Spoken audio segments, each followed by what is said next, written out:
हम लोगों ने अब तक देख लिया, नंबर सिस्टम हमने पढ़ लिया। उसमें देख लिया कि नंबर को हम रियल और इमेजिनरी में डिवाइड करते हैं। फिर रियल को रैशनल और इरेशनल में डिवाइड करते हैं। फिर हमने अलजेब्रा के कुछ इंपॉर्टेंट फॉर्मूलेस देख लिए। उसमें से 3 फॉर्मूले हमारे मोस्ट इंपॉर्टेंट है, ए प्लस बी होल स्क्वायर और ए माइनस बी होल स्क्वायर और ए प्लस बी इंटू ए माइनस बी।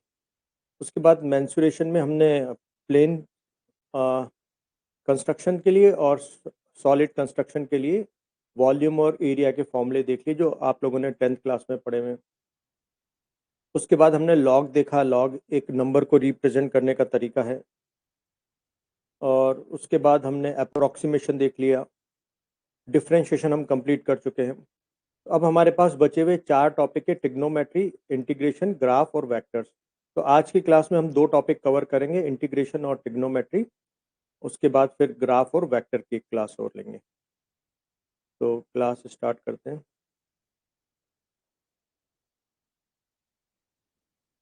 तो आज हमारा जो टॉपिक है इट इज़ इंटीग्रेशन।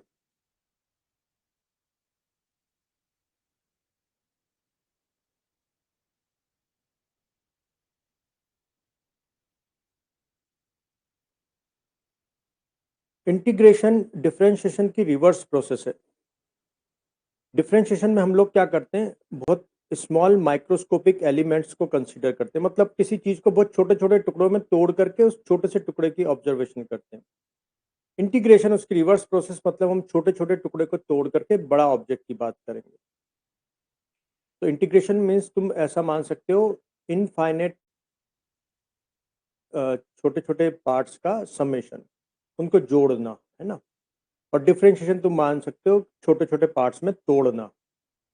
अब इंटीग्रेशन डिफरेंशिएशन की रिवर्स प्रोसेस कैसे, वो मैं समझाता हूँ। पहले तो देख लेते हैं, इंटीग्रेशन 2 टाइप के होते हैं, डेफिनेट और इनडेफिनेट।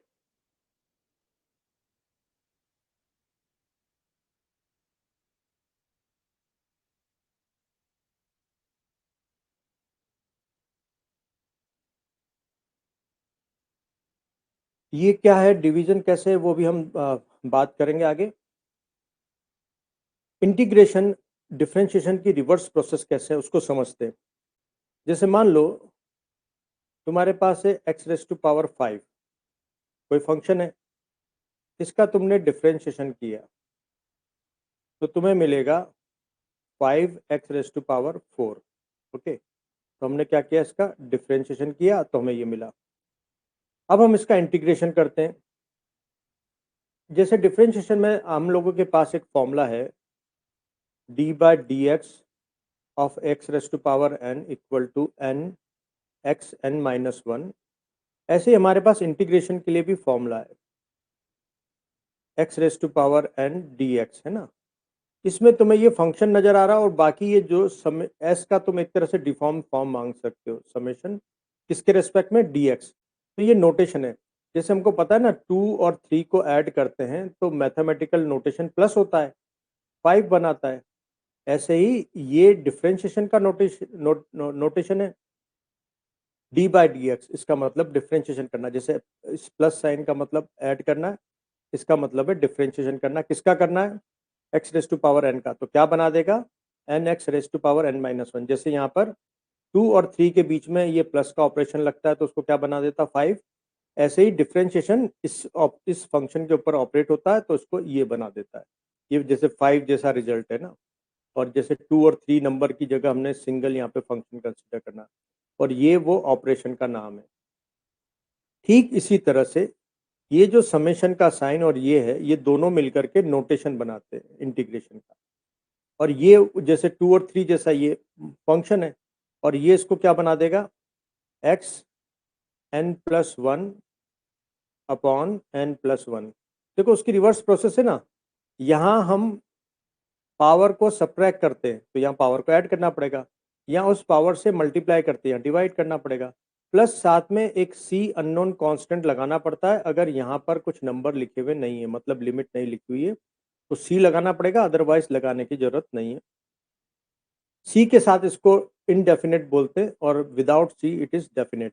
अभी उसको हम आगे समझेंगे। तो पहले अब इस फंक्शन का हम इंटीग्रेशन करते हैं। तो हम लोग करेंगे 5x⁴ का इंटीग्रेशन। तो कांस्टेंट बाहर, फिर हमको पता है कि पावर में हम ऐड करेंगे, जैसा ये फॉर्मूला मैंने बताया। तो 4 + 1 कितना हो जाएगा 5, और उसी नंबर से डिवाइड कर देंगे। ठीक है, तो ये हो गया x की पावर 5। तो अगर मैं इस फंक्शन का इंटीग्रेशन करूँ तो वापस मुझे क्या मिल जाएगा, x⁵5। तो होगी इसकी रिवर्स प्रोसेस। हमने किसी फंक्शन के ऊपर डिफरेंशिएट किया तो हमें एक रिजल्ट मिला। उस रिजल्ट का अगर हम इंटीग्रेशन करते तो हमें वापस ओरिजिनल फंक्शन मिल जाता है। ठीक है, लेकिन अगर इसी चीज को मैं x⁵5 + 2 पे ऑपरेट करूं, मान लो इस फंक्शन को डिफरेंशिएट करता हूं, तो रूल के हिसाब से 5x⁴ + 0। अब अगर मैं इसका इंटीग्रेशन करता हूं, तो मैंने इसका डिफरेंशिएट किया तो ये मुझे रिजल्ट मिला। अब अगर मैं इसको इंटीग्रेट करूंगा तो मुझे रिजल्ट मिलेगा x⁵5। अभी हमने देख चुके ना कि अगर हम 5x⁴ को इंटीग्रेट करते तो हमें क्या मिलता है, x⁵5। तो हमें ओरिजिनल फंक्शन तो मिला नहीं। वो इसलिए नहीं मिला क्योंकि डिफरेंशिएशन क्या करता है, कांस्टेंट को एलिमिनेट कर देता है, तो वो हमें मिलते नहीं है। इसलिए हम लोग क्या करते हैं, एक अननोन कांस्टेंट सी और लगा देते हैं। जैसा मैंने यहाँ लगाया ना, फॉर्मूले के साथ एक अननोन कांस्टेंट सी भी लगाना पड़ता है। तो ऐसे इंटीग्रेशन को हम बोलते हैं इनडेफिनेट। ठीक है, बात समझ में आ गई कि तुम अगर किसी फंक्शन को डिफरेंशिएट करोगे तो उसमें जो कांस्टेंट है वो तो एलिमिनेट हो जाएगा। तो तुम्हें नहीं पता कि उसमें कांस्टेंट था या नहीं था, इसलिए हम एक अननोन कांस्टेंट लगा देते हैं सी। तो इसलिए हमने बोला कि इंटीग्रेशन दो टाइप के,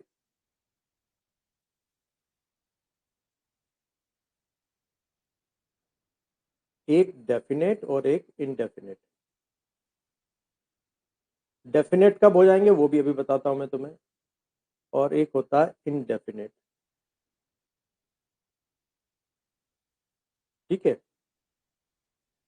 जैसे अगर x⁵n का dx का इंटीग्रेशन करूं तो इसको मेरे को लिखना पड़ेगा xn + n+1 upon n+1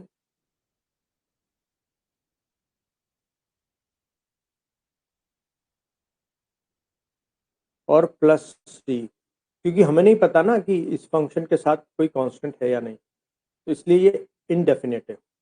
definite कैसे हो जाते हैं, जैसे अगर मेरे को इंटीग्रेशन करना हो, सपोज 5x⁴ dx, कहाँ से कहाँ तक, x की वैल्यू 0 से लेकर के x की वैल्यू, देखो यहाँ पर चेंज कौन हो रहा है, x। मैंने यहाँ लिख दिया x कहाँ से कहाँ तक चेंज हो रहा है, 0 से लेकर के 1 तक मान लेते हैं।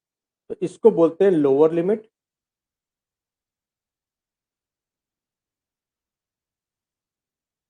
और इसको हम बोलेंगे upper limit.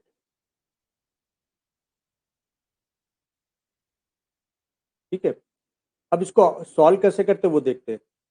5 as it is और x की पावर 5/5, क्योंकि हमने बोला ना कि पावर में एक ऐड करते हैं और उसी से डिवाइड करते हैं, और मान लेते हैं अननोन कांस्टेंट हम c भी लगा देते हैं।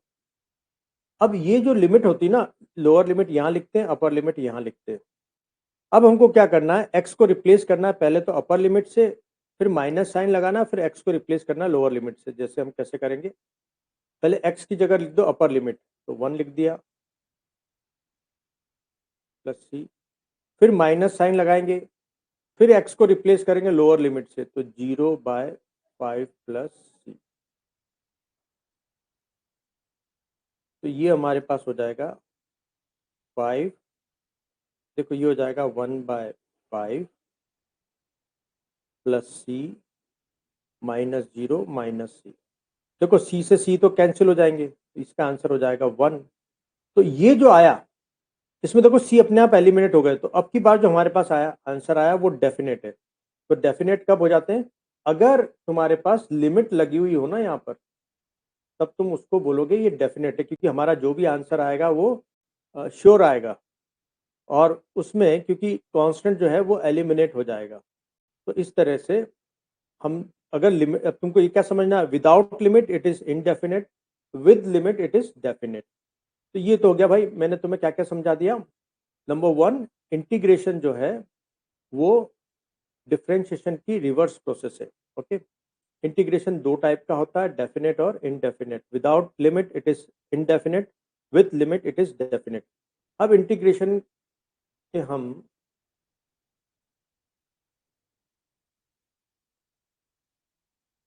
हम दो मीनिंग समझते हैं। जैसे हमने बोला था ना, हमने डिफरेंशिएशन के देखा था, इसका एक फिजिकल सिग्निफिकेंस होता है और एक ज्योमेट्रिकल सिग्निफिकेंस होता है। तो इंटीग्रेशन का भी फिजिकल सिग्निफिकेंस क्या है वो हम समझते हैं।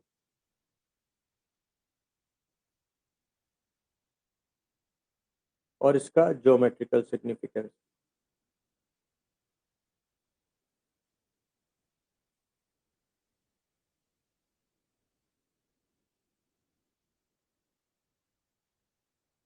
इसका फिजिकल सिग्निफिकेंस मैं तुम्हें एक एग्जांपल से समझाता हूँ। देखो क्या है, मान लो एक बॉक्स है, मैं इस बॉक्स पर एक फोर्स लगाता हूँ, मान लो 10 न्यूटन का फोर्स लगाया, और ये फोर्स लगा करके मैं इसको डिस्प्लेस कर देता हूँ। मान लो फ्रिक्शनलेस सरफेस है ना, फ्रिक्शन नहीं है, और मैंने इसको 2 मीटर तक डिस्प्लेस कर दिया। तो मैंने जो भी वर्क डन किया, वर्क डन हम निकालते हैं force into displacement into cos theta से। तो theta is angle between displacement and force, वो भी यहाँ पर जीरो है, तो कॉस जीरो की वैल्यू 1 हो जाएगी। फोर्स मैंने 10 का लगाया, डिस्प्लेसमेंट मैंने 2 का किया, तो ये आ गया 20 जूल, ये वर्क डन आ गया। ठीक है, यहाँ कोई दिक्कत वाली बात नहीं है। अब मान लो मैं ऐसा करता हूं कि ये मैंने मान लो x बराबर 0 पर बॉक्स रखा, ये है x इक्वल टू 1 और ये है x इक्वल टू 2 मीटर, है ना। तो मैं बॉक्स को एक फोर्स लगा रहा हूं, उस फोर्स की वैल्यू बदल रही है।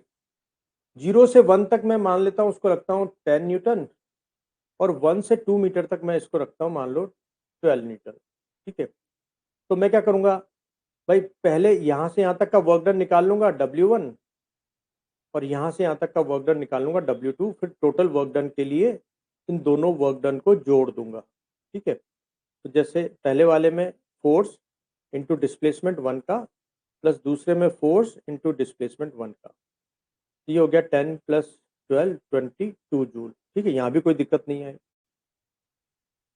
यानी ये फॉर्मूला तभी एप्लीकेबल है वर्क डन का जब फोर्स कांस्टेंट रहे, है ना। फोर्स बदल जाएगा तो फिर तुम्हें दूसरी बार फिर वर्क डन कैलकुलेट करना होगा।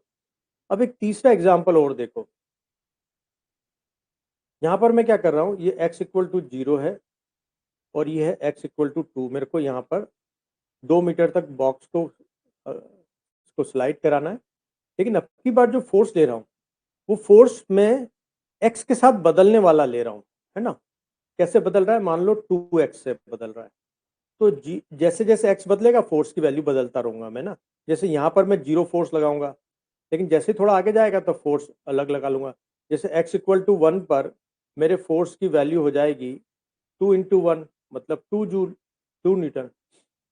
यहाँ पर जो फोर्स लगाऊंगा वो हो जाएगा 2 इंटू 2, एक्स की वैल्यू यहाँ पर 2 है ना, 4 न्यूटन।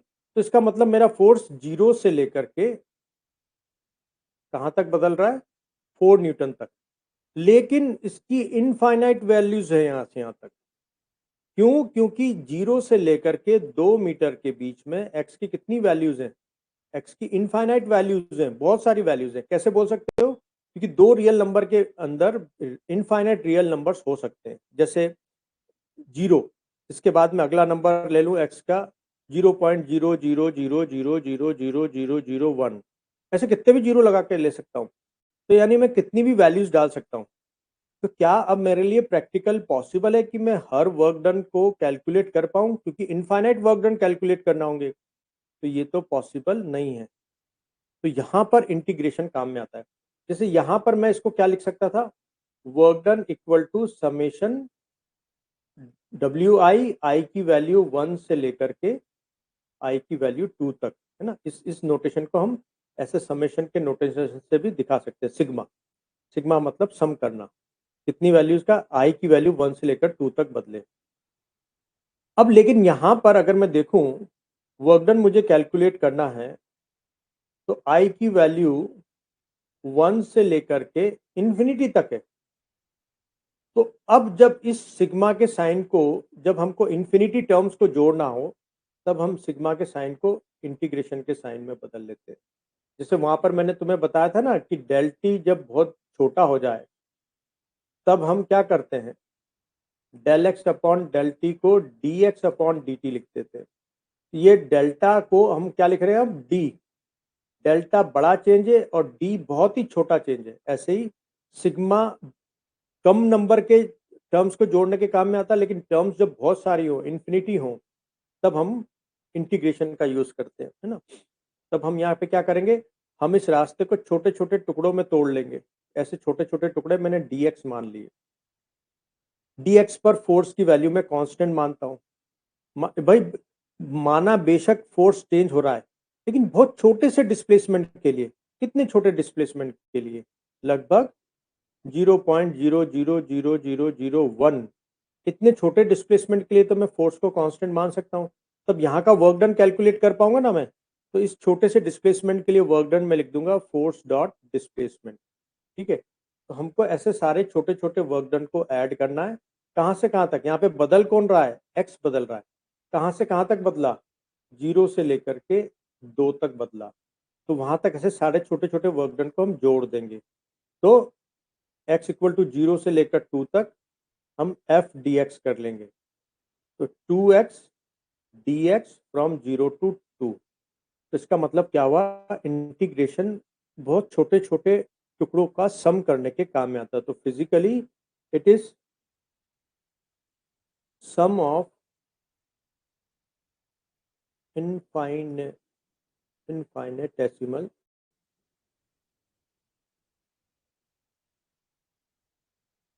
एलिमेंट्स।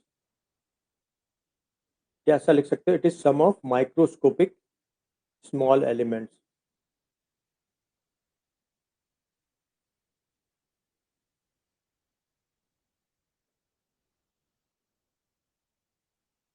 Small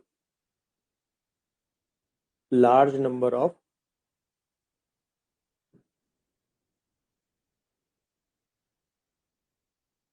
elements. तो फिजिकली ये बहुत छोटे छोटे टुकड़ों के सम को दिखा रहा है हमको। ठीक है, तो ये हो गया इंटीग्रेशन का फिजिकल सिग्निफिकेंस। इसका ज्योमेट्रिकल सिग्निफिकेंस क्या है, अभी देखो मैं क्या करता हूँ, वहाँ जो ये बॉक्स वाला एग्जाम्पल है ना, इसको मैं ग्राफ पे बनाता हूँ। यहाँ पर मैं डिस्प्लेसमेंट ले रहा हूँ और यहाँ पर फोर्स ले रहा हूँ। देखो मेरा फोर्स जो है वो डिस्टेंस के साथ बदलता है ना, एक्स के साथ बदल रहा है। तो मैं बाद में तुम्हें सिखाऊंगा इस तरह का जो वेरिएबल होता है y equal to m x, ये एक स्ट्रेट लाइन बनाता है जो ओरिजिन से पास हो रही है। ठीक है, तो भी मैं मान लेता हूँ ये x इक्वल टू 0 से लेकर के x इक्वल टू 2 तक बदल रहा है। 2 पर इसकी वैल्यू कितनी हो जाती है, 4 न्यूटन, है ना। इस तरह से बदल रहा है। तो हम एक बहुत छोटा सा स्मॉल डिस्प्लेसमेंट लेंगे dx, जिसके लिए हम फोर्स को कांस्टेंट मान लेंगे। तो ये जो होगा एफ डी एक्स, ये एरिया डिनोट करेगा। तो यहाँ पर जो हम वर्क डन निकालते हैं ना, हम इस बहुत छोटा सा अगर टुकड़ा किया तो ये जो स्लांट लेंथ है इसको मैं स्ट्रेट मान सकता हूँ। तो ये एक तरह का रेक्टेंगल है। रेक्टेंगल का जो एरिया होता है वो लेंथ इंटू ब्रेथ से आता है। तो इसका मतलब अगर मैं ये सारा एरिया ऐड कर दूं तो ये टोटल वर्क डन दिखाएगा। तो टोटल वर्क डन जो इंटीग्रेशन से आता है डी डब्ल्यू from x equal to 0 to 2, ये इस एरिया को डिनोट करता है। तो तुम्हें ये समझना है geometrically what is integration, it is area under the curve. ठीक है, तो तुमको बस इतना सा ध्यान रखना है, इंटीग्रेशन क्या है, फिजिकली ये बहुत सारे लार्ज नंबर में छोटे छोटे टुकड़ों का सम है। और ज्योमेट्रिकली ये लाइन जो ग्राफ के नीचे का एरिया है उसको डिनोट करता है। तो अब तक मैंने जो भी पढ़ा है वो तुम्हें एक बार ब्रीफ कर देता हूँ। Number 1, integration is reverse process of differentiation. Differentiation में हम किसी भी बड़े ऑब्जेक्ट का छोटे छोटे माइक्रोस्कोपिक एलिमेंट्स करते हैं। इंटीग्रेशन में हम सारे छोटे छोटे माइक्रोस्कोपिक एलिमेंट का सम करते हैं। इंटीग्रेशन दो टाइप के होते हैं, डेफिनेट और indefinite. Without limit it is indefinite and with limit it is definite. Physically integration जो है it is sum of infinitesimally या इन microscopic large number of elements, और geometrically it is area under the curve. ठीक है, तो यहाँ तक अगर तुम्हें कोई दिक्कत नहीं है तो फिर अब हम इंटीग्रेशन करना सीखेंगे। यहाँ तक क्लियर है बात?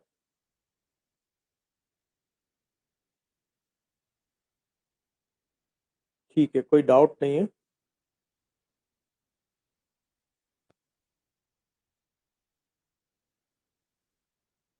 ठीक है, तो अब हम देखते हैं इंटीग्रेशन हम कैसे करेंगे। यहाँ पर इंटीग्रेशन करने के लिए भी हमारे पास कुछ फॉर्मूले हैं।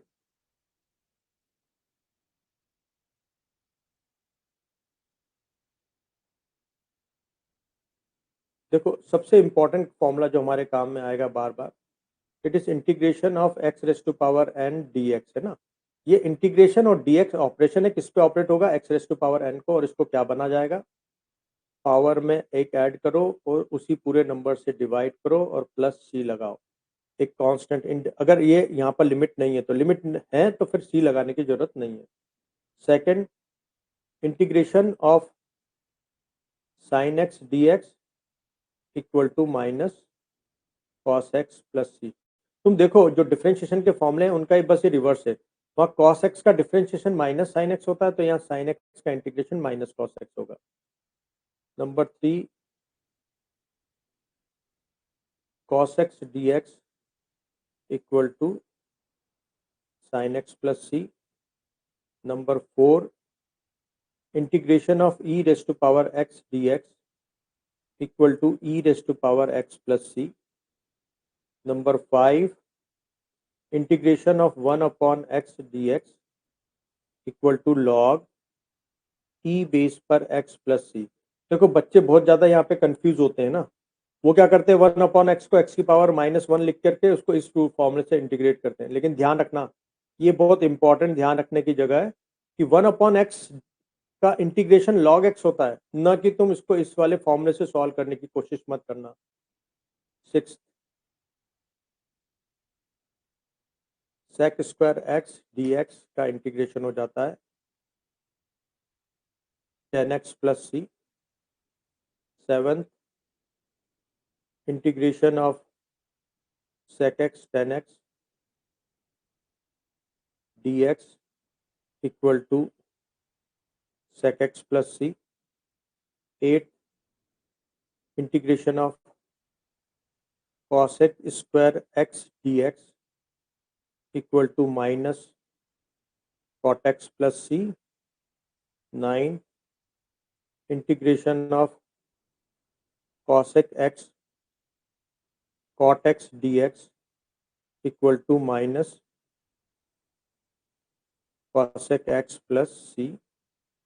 10वां है हमारे पास, integration of a raise to power x d x equal to a raise to power x upon log e x plus सी।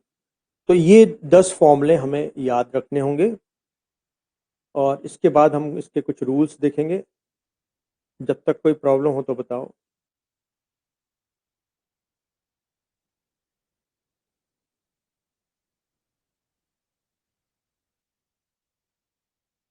अगर डाउट नहीं है तो फिर हम आगे रूल्स पर चलते हैं।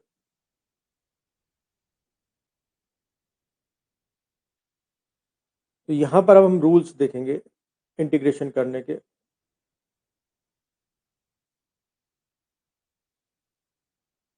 Number 1, integration d x equal to हो जाता है एक्स प्लस सी। क्यों?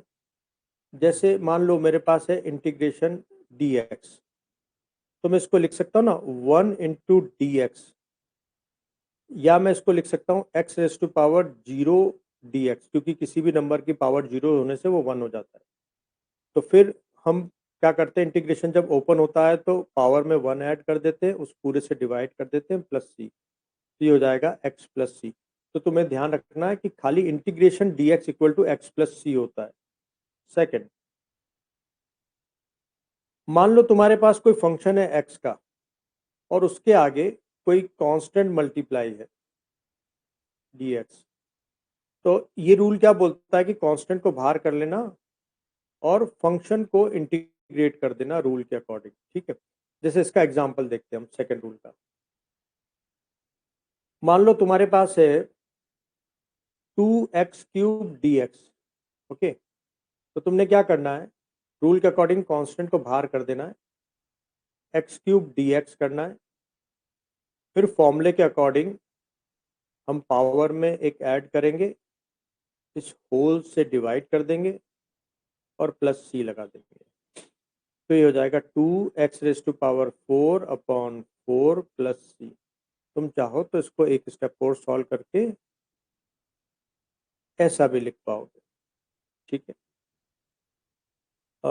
एक आप लोगों को ट्राई करने के लिए देता हूँ, 4x⁻³ इसको सॉल्व करो।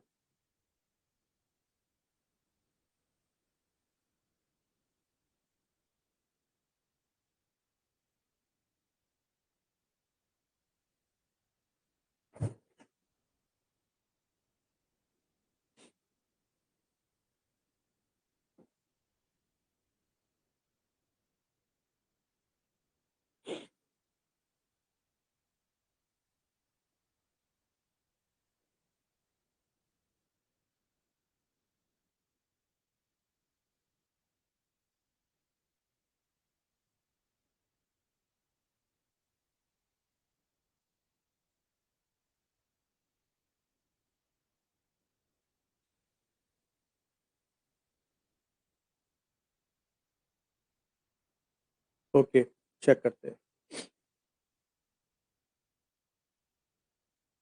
तो हमको पता है हम क्या करेंगे, कांस्टेंट को बाहर कर देंगे, इंटीग्रेशन ऑफ x⁻³ dx करेंगे। 4 फॉर्मूले के अकॉर्डिंग पावर में एक ऐड कर दो, इस होल से ही डिवाइड कर दो और प्लस सी लगा दो। तो ये हो जाएगा 4x⁻, देखो -3 +1 में क्या होगा, दोनों के साइन अपोजिट है तो सब्ट्रैक्ट होगा और साइन बड़े वाले नंबर का आ जाएगा, तो -2/-2 प्लस सी। ओके, तो इसको हम कैंसिल करते हैं, तो -2x⁻² प्लस सी, या हम इसको ऐसा भी लिख सकते हैं -2/x² प्लस सी। राइट है आप लोगों का आंसर, एक बार चेक कर लो। जिन बच्चों का राइट है वो हैंड रेस कर दो और जिनका रॉन्ग हो गया वो मत करो।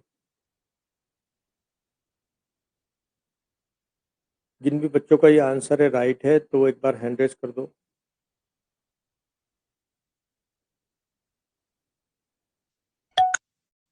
ओके, अब एक क्वेश्चन और देता हूँ मैं, उसको ट्राई करना। तुम्हें नेक्स्ट करना है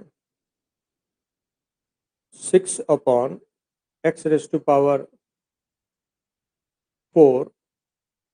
dx, इसको इंटीग्रेट करो।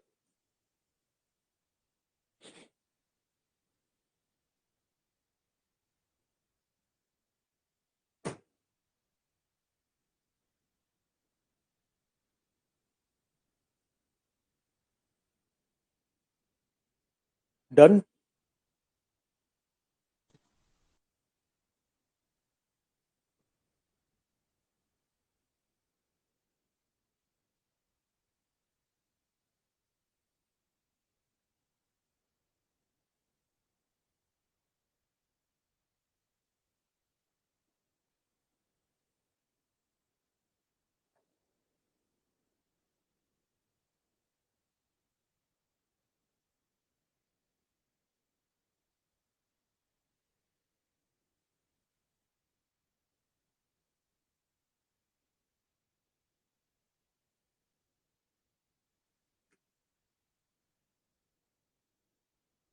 ओके, तो इसको हम देखते हैं कि क्या आंसर सही है।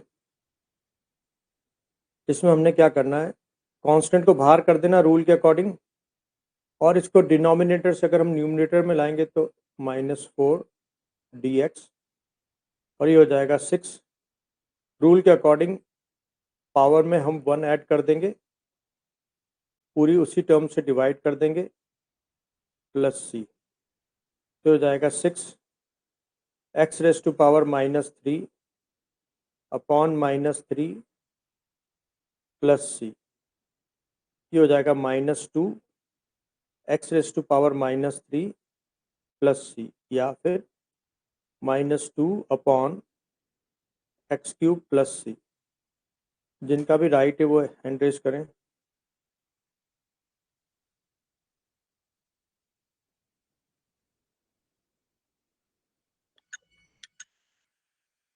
Okay, correct.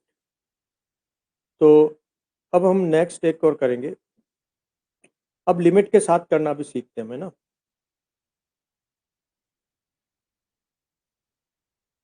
जैसे इसी क्वेश्चन में, चलो अच्छा नेक्स्ट क्वेश्चन दे देते हैं। मान लो x² dx है और x की वैल्यू वेरी कर रही है फ्रॉम 1 to 2।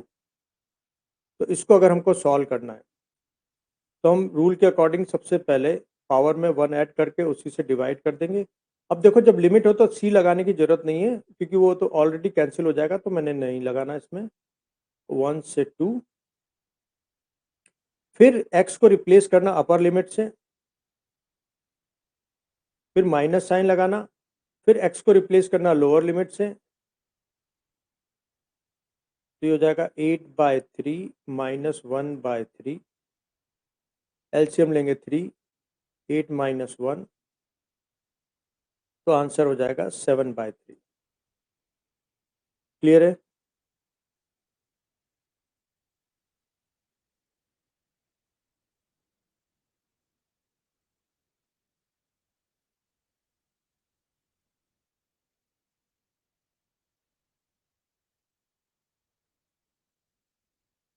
क्लियर है?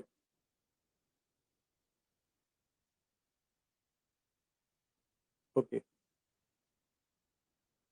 तो नेक्स्ट मैं आप लोगों को दे रहा हूँ एक क्वेश्चन। इंटीग्रेशन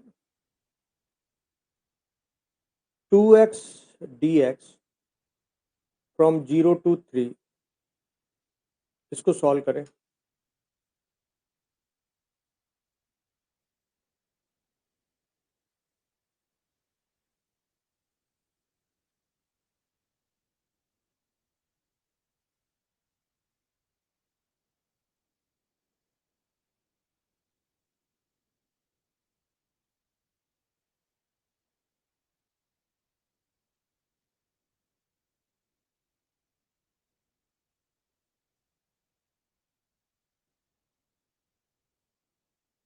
ओके, तो हम इसको चेक करते हैं। तो 2 हमने बाहर लेने था रूल के अकॉर्डिंग, फिर यहाँ पावर है 1, तो 1 + 1 पावर हो जाएगी 2/2 फ्रॉम 0 to 3। 2 से हम 2 को कैंसिल कर सकते हैं। यहाँ हो जाएगा, हम पहले x को रिप्लेस करेंगे अपर लिमिट से, तो 3⁻²। फिर हम x को रिप्लेस करेंगे लोअर लिमिट से, तो 0, तो आंसर हो जाएगा 9। जिनका भी सही आंसर वो हैंड रेज करें।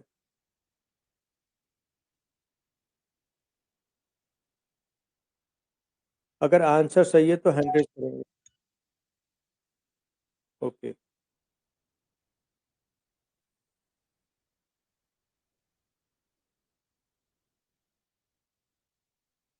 नेक्स्ट एक तुमने ट्राई करना है, और 6/x dx फ्रॉम 2 to 5।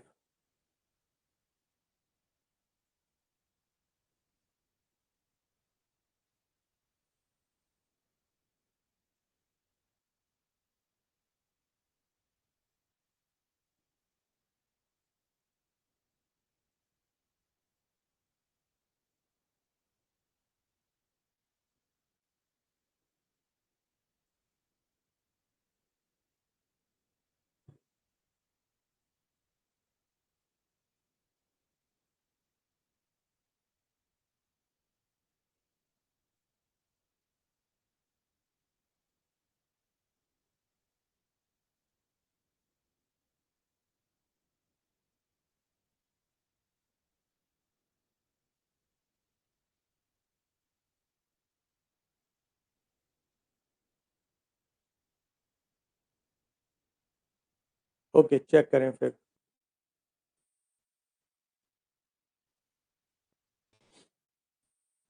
हम क्या करेंगे, रूल के अकॉर्डिंग इसको बाहर निकाल लेंगे, कांस्टेंट को 1/x dx फ्रॉम 2 to 5। फिर फॉर्मूले के अकॉर्डिंग देखो, फॉर्मूले के अकॉर्डिंग 1/x dx होता है log x, बेस उसका e हो जाता है, तो इसका इंटीग्रेशन हो जाएगा log x on base e 2 to 5। फिर हमने क्या करना है, x को रिप्लेस करना अपर लिमिट से, मतलब log e 5 माइनस log 2।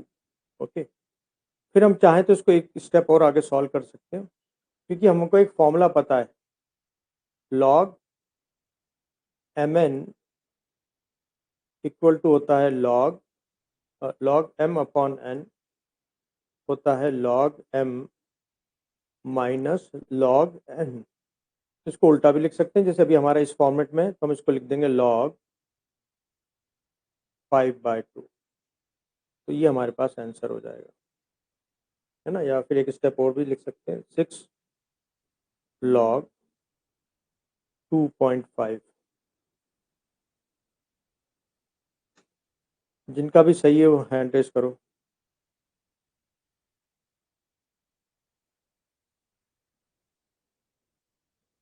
क्या आप लोगों ने भी वही गलती करी है, 1/x को x की पावर -1 ऊपर ले गए थे?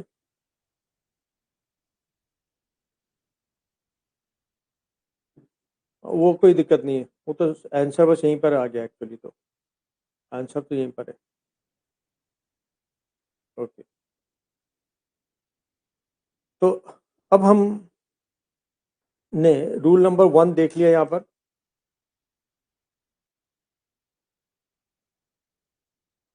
तो हम लोगों ने रूल नंबर 2 देख लिया यहाँ पर, है ना।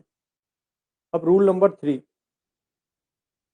ये बोलता है कि अगर तुम्हारे पास दो फंक्शन है एक्स के, suppose f and g, both are function of x,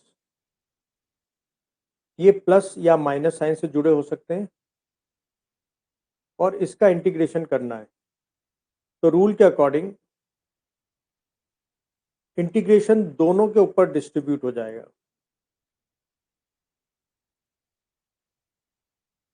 okay,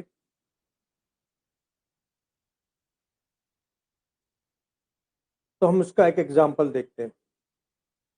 suppose हमारे पास है x³ plus sign x d x, हमको इसको इंटीग्रेट करना है, तो रूल के अकॉर्डिंग हम इंटीग्रेशन को दोनों टर्म के ऊपर डिस्ट्रीब्यूट कर देते हैं। ओके, तो फॉर्मूले के हिसाब से पावर में 1 ऐड, उसी से डिवाइड, और साइन एक्स का integration minus cos x plus c, ऐसा हो जाएगा। ये अगर समझ में आ गया है तो एक ट्राई करो, e x minus x raise to power 4 d x.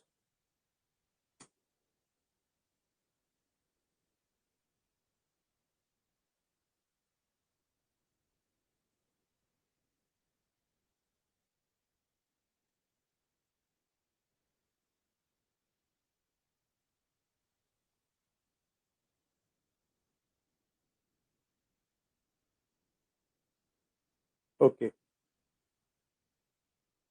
तो नेक्स्ट हम लोग इसको देखते हैं कैसे सॉल्व करना है। हमें इंटीग्रेशन को दोनों टर्म के ऊपर डिस्ट्रीब्यूट करना होगा।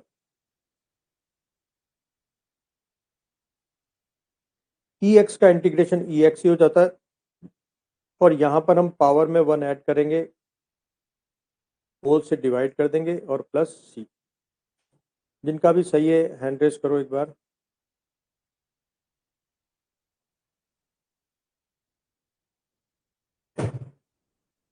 जिनका भी सही है वो एक बार हैंड रेस करेंगे। ओके, अब देखो,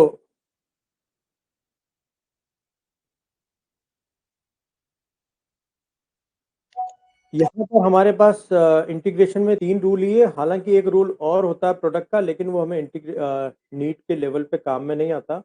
वो प्रोडक्ट रूल होता है कि अगर हमारे पास x के 2 फंक्शन हैं f और g, इनका प्रोडक्ट है, तो इसमें उसको बाहर ले लेते हैं। इसमें हमको सेलेक्ट करना पड़ता है कि कौन-सा फंक्शन जिसका डिफरेंशिएशन नहीं हो पाएगा, जिसका इंटीग्रेशन नहीं हो पाएगा, उसको हम फर्स्ट सपोज कर लेते हैं। लेकिन चलो खैर अभी हमारे काम का नहीं, तो इसको पढ़ने का कोई फ़ायदा नहीं है, आएगा ही नहीं अपने पास, है ना? तो तुम ये मान लो तुम्हारे पास ये 3 रूल ही हैं अभी, ओके? अभी हमारे पास क्योंकि टाइम बहुत कम है, तो हम टाइम को वेस्ट कर नहीं सकते, उन चीज़ों पर तो आएँगी नहीं। तो ये 3 रूल हमको याद रखना होगा। और वहाँ मैंने एक चेन रूल तुम्हें बताया था डिफरेंशिएशन में, यानी ऐसी चीज़ का अ, डिफरेंशिएशन जो फ़ॉर्मूले में नहीं हो। ऐसे ही यहाँ पर हमारे पास एक सब्स्टिट्यूशन मेथड होता है। अब देखो डिफरेंशिएशन तो हर फंक्शन का हो जाता है, यानी टुकड़ा तो हर चीज़ का तुम कर लोगे, लेकिन हर टुकड़ा जुड़ नहीं सकता। तो इंटीग्रेशन हर फंक्शन का नहीं हो सकता, लेकिन डिफरेंशिएशन हर फंक्शन का हो जाता है। ओके, तो अभी हम सब्स्टिट्यूशन मेथड देखेंगे।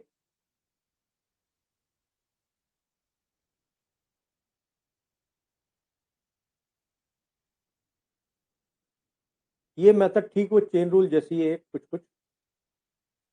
जैसे मान लो तुम्हें इंटीग्रेट करना हो साइन 6x dx का। अब हमारे पास तो फॉर्मूला खाली साइन एक्स का है, साइन 6x का नहीं है। तो यहाँ पर ये प्रॉब्लम है 6x, तो हम लोग क्या करते हैं, let 6x be equal to t. अब तुम्हें दोनों साइड को डिफरेंशिएट कर देना है विथ रिस्पेक्ट टू x। तो d by d x of 6x equal to d by d x of t. Okay, तो 6x का डिफरेंशिएशन हो जाएगा 6 equal to d t by d x. Okay, तुम ऐसा लिख सकते हो 6 dx equal to d t. हम ऐसा लिख सकते हैं कि dx equal to d t by 6। तो तुम्हें दो चीज़ों पर ध्यान रखना है। एक, तुम्हें 6x को रिप्लेस कर देना है विथ g, और तुम्हें इस अब वेरिएबल भी बदलना पड़ेगा, क्योंकि तुमने फंक्शन बदल दिया है तो वेरिएबल भी बदलेंगे। और dx को रिप्लेस करना है तुम्हें dt बाय 6 से। ओके, तो फंक्शन हमारे पास अब क्या हो जाएगा, इस डी 6 dx की जगह हम क्या डाल रहे हैं, t। तो साइन t, और इस dx को रिप्लेस कर रहे हैं हम dt बाय 6 से। तो 1/6 बार integration of sine t d t, 1/6 इसका हो जाएगा minus cos t plus c. इसको हम लिख देंगे माइनस कॉस टी को वापस रिप्लेस करो 6x से अपॉन 6 प्लस सी। कोई डाउट?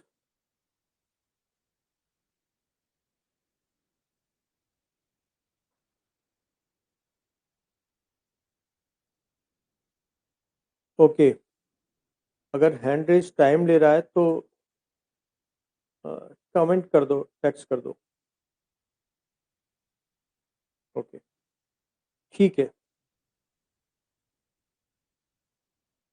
और कोशिश करो कि मोबाइल फ़ोन की बजाय लैपटॉप में ये क्लास लो, तो उससे आंखों पर स्ट्रेन नहीं होगा और कम्युनिकेशन आसान से हो जाएगा। तो अब एक इस टाइप का क्वेश्चन मैं आप लोगों को देता हूँ करने के लिए, सब्स्टिट्यूशन मेथड का। मान लो तुम्हारे पास है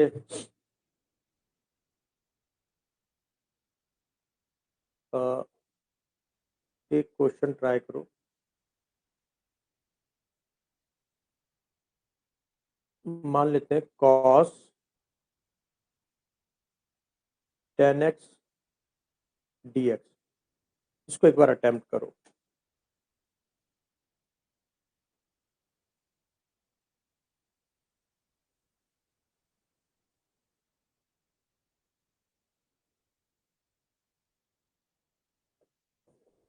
ऐप के ऊपर, अच्छा ठीक है, मैं है ना इस क्लास के बाद ऐप से वो वेब से इस पे कनेक्ट होने का तरीका बता दूंगा, कैसे कनेक्ट होते हैं। मैंने इस क्लास के स्टार्टिंग में उसको ऑप्शन दे रखा है वेबसाइट से भी कनेक्ट होने का। क्लास के बाद मैं वेब से कनेक्ट, लैपटॉप से कनेक्ट होने का तरीका बता दूंगा।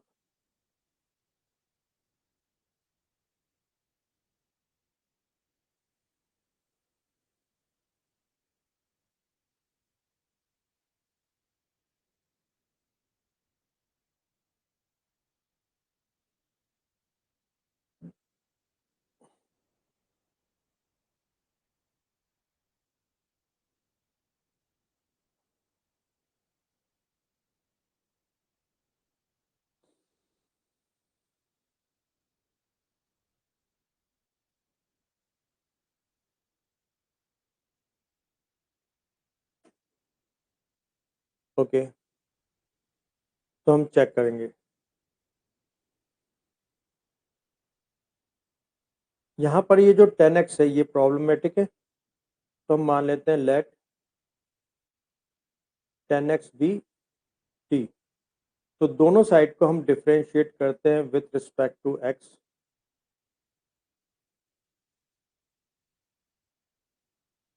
तो ये हो जाएगा 10 equal to d t by d x. तो 10 d x equal to d t, या डी एक्स को हम रिप्लेस कर सकते हैं डी टी बाय 10 से। तो हम लोग यहाँ पर क्या करेंगे, इस 10x को रिप्लेस कर देंगे t, इस dx को रिप्लेस कर देंगे विथ dt बाय 10। तो ये हो जाएगा cos t dt बाय 10। तो 1/10 हम बाहर निकाल लेते हैं, cos t dt 1/10 यहाँ पर रहेगा, इसका इंटीग्रेशन हो जाता है sin t प्लस c। ये हो जाएगा 1/10 sin t को वापस रिप्लेस कर दो 10x से, तो ये तुम्हारे पास आंसर बन के आ जाएगा। जिनका भी करेक्ट है वो कमेंट कर दें या हैंड रेस कर दें।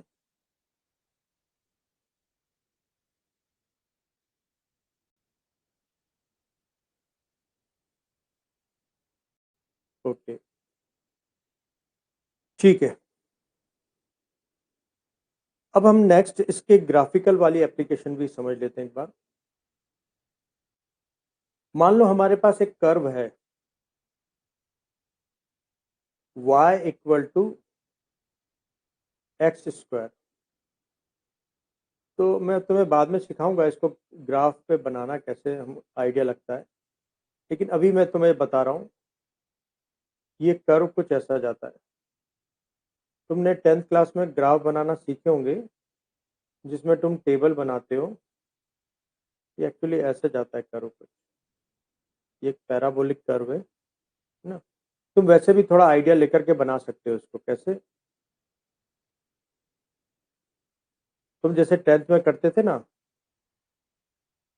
यहाँ ऊपर इंडिपेंडेंट वेरिएबल की वैल्यू x रखते हो, फिर डिपेंडेंट की वैल्यू वैल्यू आती है। मान लो x 0 रख लो, 1 रख लो, 2 रख के देख लो, -1 रख के देख लो, 3 रख के देख लो।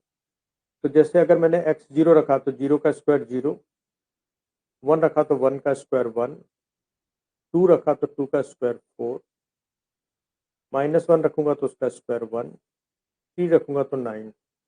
तो ये जो जैसे 0 0, तो 0 0 कोऑर्डिनेट यहाँ पर होता है, तो 0,0। उसके बाद 1 1, तो ये है 1 और ये है 1। तो ये पॉइंट तुम्हें मिलेगा 1,1। फिर 2,4, तो ये 2 और y के अगेंस्ट 4 होगा, तो 2,4। फिर 3,9, तो यहाँ 3 और y की कॉरस्पॉन्डिंग वैल्यू 9 यहाँ पर होगी, तो 3,9। ऐसे करके इन सारे पॉइंट्स को ज्वाइन करके तुम रफ एंड स्केच बना सकते हो। जैसे यहाँ पर अगर मैं -1 लूँ x का, तो उस पर भी y की वैल्यू 1, तो ये -1, 1। तो इस तरह से ग्राफ बन सकता है। अब सपोज मुझे इस ग्राफ के अंडर का एरिया चाहिए। मैं मान लेता हूँ मुझे x इक्वल टू 1 से लेकर के x इक्वल टू 3 के बीच में ये कर्व ने जितना भी एरिया कर्व ऑक्यूपाइड किया है वो मुझे मिल जाए। ठीक है, तो मुझे पता है, मैं क्या करता हूँ इसमें थोड़ा वो ग्राफ स्कैटर्ड हो गया तो मैं इसको वापस बना लेता हूँ इधर। ये y और ये x है।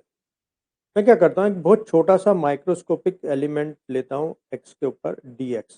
ठीक है, इसके कॉरस्पॉन्डिंग y को मान लेता हूँ कांस्टेंट। ये बहुत छोटा सा है तो इस कर्व को मैं स्ट्रेट लाइन मान लूंगा, तो ये एरिया मुझको रेक्टेंगल की फॉर्म में मिल जाएगा। तो ये एरिया हो जाएगा, लेंथ कितनी है y, ब्रेथ कितनी है dx, तो ये एरिया हो जाएगा y dx।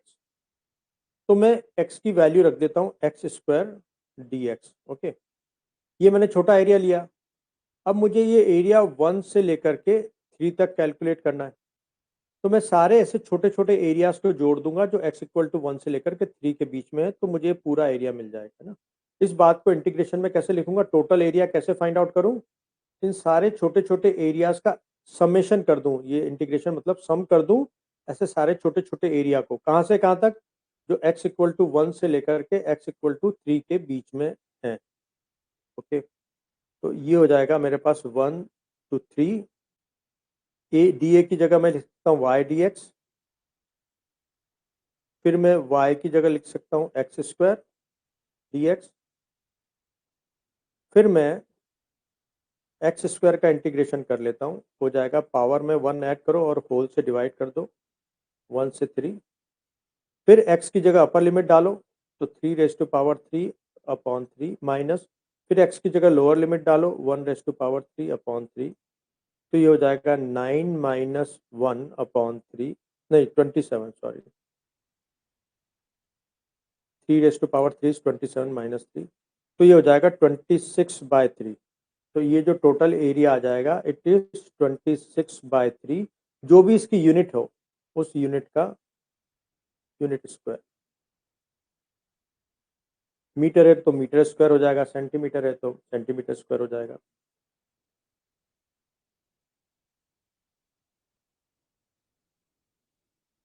कोई डाउट?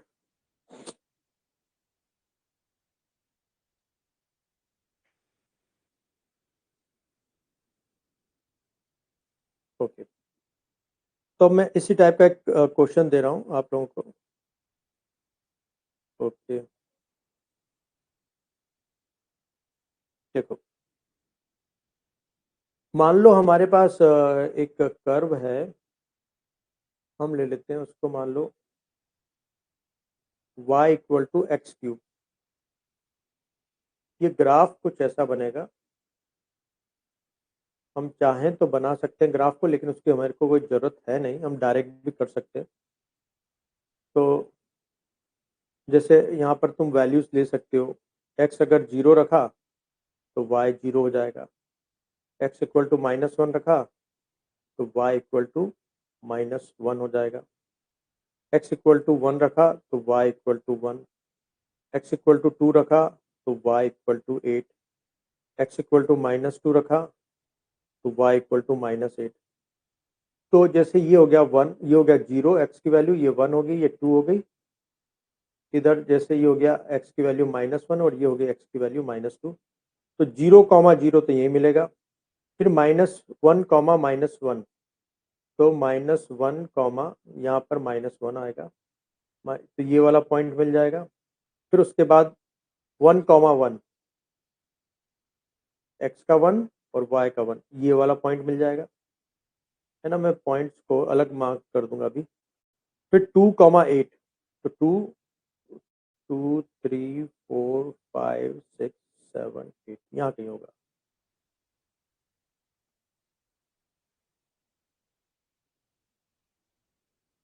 तो ये है तुम्हारे पास 2, 8, ऐसे ही -2, -8,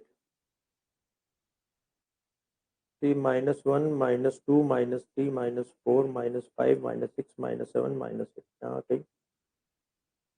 ये पॉइंट है -2, -8 है ना। हम इन पॉइंट्स को रेड से मार्क कर देते हैं। एक पॉइंट ये है मेरे पास, एक ये है, एक ये है, एक ये है और एक पॉइंट ये है। अब हम अगर रफ एंड स्केच बनाएं तो ये कुछ ऐसा बनेगा।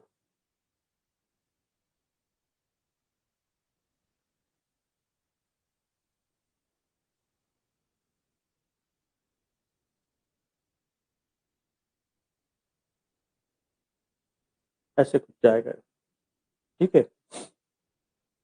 अब मान लो मैंने क्वेश्चन दिया कि मुझे एरिया चाहिए under x equal to 0 to x equal to 2।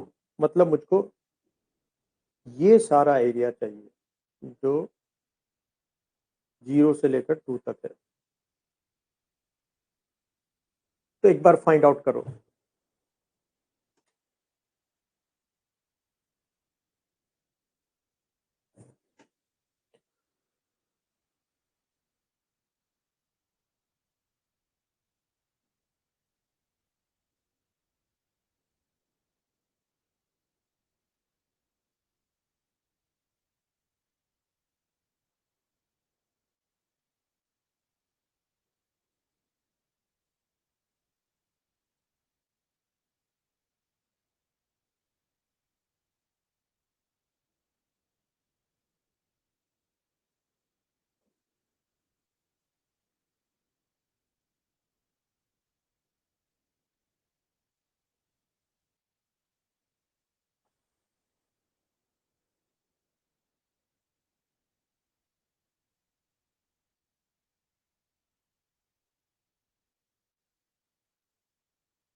Okay, तो अब हम लोग चेक करेंगे।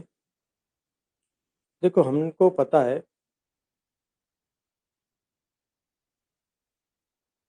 कि हम इस 0 से लेकर 2 तक के रास्ते को बहुत छोटे छोटे माइक्रोस्कोपिक एलिमेंट में ब्रेक कर सकते हैं। तो ऐसा एक छोटा माइक्रोस्कोपिक एलिमेंट है dx, जिसके कॉरस्पॉन्डिंग y को हम कांस्टेंट मान सकते हैं। और ये जो रेड एरिया है ये हो जाएगा dA लेंथ इंटू ब्रेथ से आएगा, ठीक है। और अगर मैं y की वैल्यू डाल देता हूँ x³ dx, तो ये microscopic elemental area dA equal to x³ dx। मुझे पूरा एरिया अगर कैलकुलेट करना है तो मैं ऐसे सारे छोटे छोटे एरियाज को ऐड कर दूंगा जो x इक्वल टू 0 से लेकर के x इक्वल टू 2 तक है। ओके, तो अगर हम dA की वैल्यू रखें x³ dx फ्रॉम 0 टू 2, तो इसका इंटीग्रेशन हो जाएगा x⁴/4 फ्रॉम 0 टू 2। तो टोटल एरिया हमारे पास हो जाएगा, अपर लिमिट डालेंगे 2⁴/4 -0/4। तो 2⁴ हो जाएगा हमारे पास 16/4। तो ये हो जाएगा 4 यूनिट स्क्वायर। मतलब अगर इसकी यूनिट मीटर होती तो मीटर स्क्वायर, सेंटीमीटर होती तो सेंटीमीटर स्क्वायर। तो ये आ जाएगा आंसर। सही है तो हैंड रेज करेंगे या कमेंट करेंगे।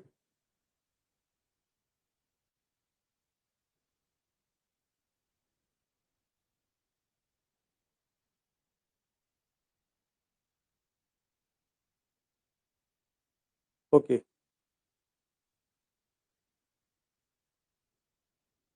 ओके ठीक है। तो ये हो गया भाई हमारे पास इंटीग्रेशन कवर पूरा कंप्लीट।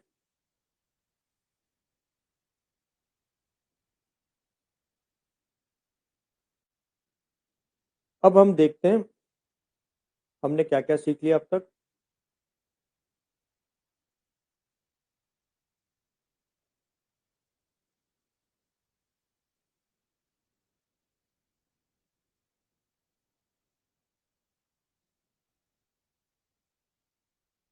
तो आज हमने अभी देखा इंटीग्रेशन जो है वो डिफरेंशिएशन के रिवर्स प्रोसेस है। दो टाइप का होता है, डेफिनेट और इनडेफिनेट।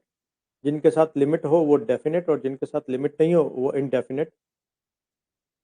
और फिजिकली ये इनफाइनेटेसिमल स्मॉल एलिमेंट्स का समेशन है और ज्योमेट्रिकली ये किसी कर्व के अंडर का एरिया रिप्रेजेंट करता है। इसमें ये हमको 10 फॉर्मूले याद रखने हैं, उसमें से सबसे इंपॉर्टेंट ये फर्स्ट फॉर्मूला है। उसके बाद ये 3 रूल्स हैं। Integration of dx equal to x plus c, किसी कांस्टेंट को बाहर निकाल करके फिर इंटीग्रेट करो। अगर एक से ज़्यादा टर्म है तो सबको इंटीग्रेट कर दो। उसके बाद हमने सब्स्टिट्यूशन मेथड देख लिया और ग्राफिकली एरिया फाइंड आउट करना सीख लिया। इसके बाद हम देखते हैं ट्रिग्नोमेट्री।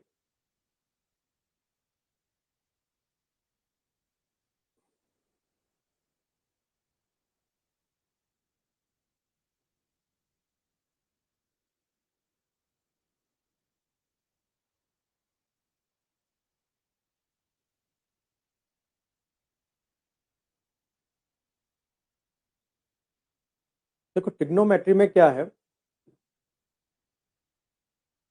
एक राइट ट्रायंगल उसको बोलेंगे जिसका एक एंगल 90 डिग्री हो। ये एंगल को हम अल्फा सपोज कर लेते हैं, इसको हम बीटा सपोज कर लेते हैं। तो अगर तुम एंगल अल्फा कंसीडर करो, अगर हमने एंगल अल्फा ले लिया तो एंगल के ठीक अपोजिट साइड परपेंडिकुलर हो जाती है, ये बेस हो जाती है और ये हाइपोटेनियस। तो हाइपोटेनियस तो फिक्स है, लेकिन किसी साइड का परपेंडिकुलर या बेस होना एंगल डिपेंडेंट होता है। अगर तुमने जैसे मान लो ये ट्रायंगल में ले लेता हूँ ABC, तो अल्फा अगर एंगल माना था तो BC मेरे पास परपेंडिकुलर थी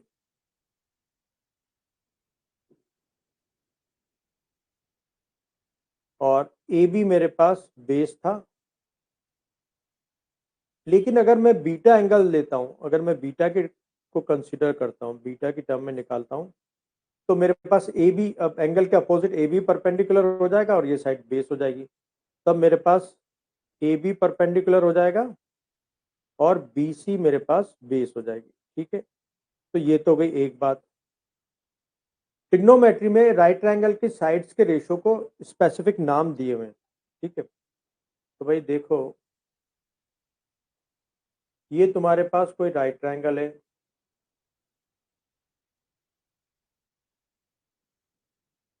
ABC हम ले लेते हैं इसको। इस एंगल को मैं थीटा मान लेता हूँ और इस एंगल को मैं फाई सपोज कर लेता हूँ।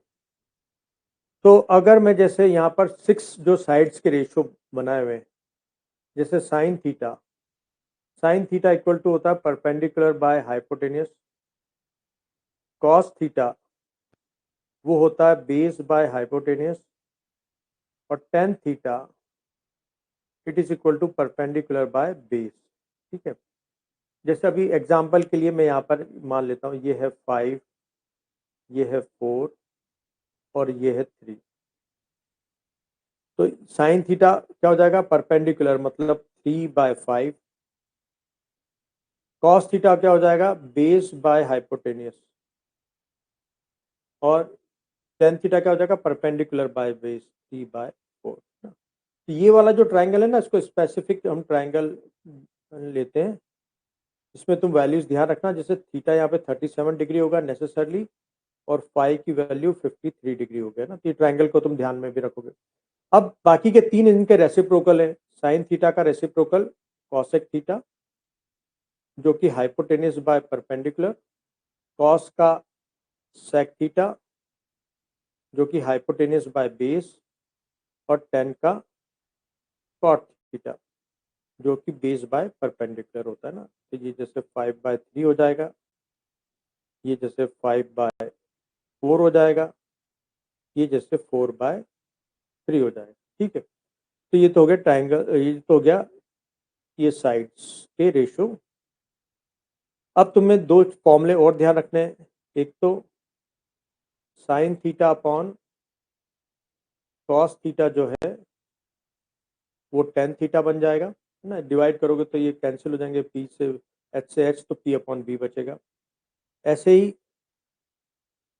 Cos theta upon sine theta जो है वो हो जाएगा कॉट थीटा। ये सारे फॉर्मूले आप लोगों ने 10th में पढ़े होंगे, ठीक है। कुछ और फॉर्मूले जो आप लोगों ने पढ़े हुए हैं, नंबर 1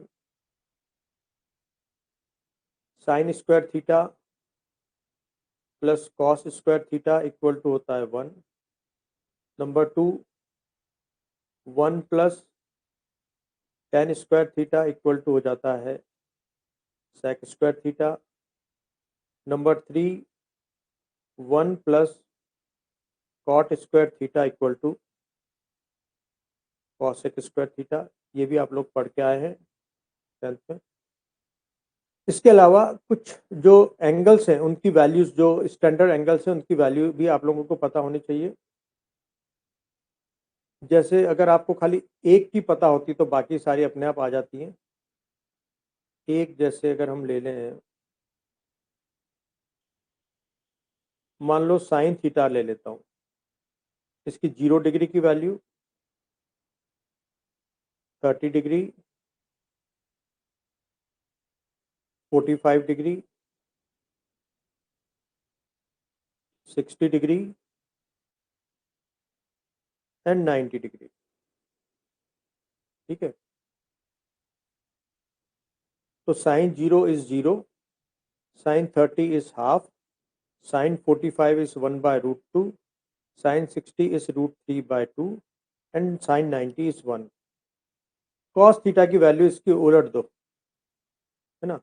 जैसे यहाँ 90 पर 1 था तो ये 0 पर 1 हो जाएगा, फिर 30 पर हो जाएगा √3/2, ये वैल्यू तो सेंटर की है तो इसको एज इट इज, 60 पर हाफ और 90 पर 0।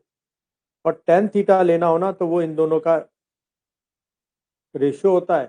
तो 0/1 इज 0, 1/2/3/√3/2, 2 से 2 काट दोगे तो 1/√3, सेम नंबर कट जाएगा तो 1, 2 से 2 कटेगा तो √3, और 1 को 0 से डिवाइड करोगे तो नॉन डिफाइंड टर्म्स आ जाएगी। और बाकी के जो इसके रेसिप्रोकल हैं, जैसे कॉसेक 30 डिग्री की वैल्यू फाइंड आउट करनी हो तो ये 1/sin 30 डिग्री होता है, तो 1/हाफ इक्वल टू 2 हो जाएगा। तो इनके रेसिप्रोकल की वैल्यूज हम फाइंड आउट कर सकते हैं ना। रेसिप्रोकल जैसे यहाँ पर हम साइन और कॉसेक में रिलेशन जैसे बता सकते हैं, साइन और कॉसेक थीटा एक दूसरे के रेसिप्रोकल होते हैं, कॉस थीटा और सेक थीटा एक दूसरे के रेसिप्रोकल है, और टेन थीटा और कॉट थीटा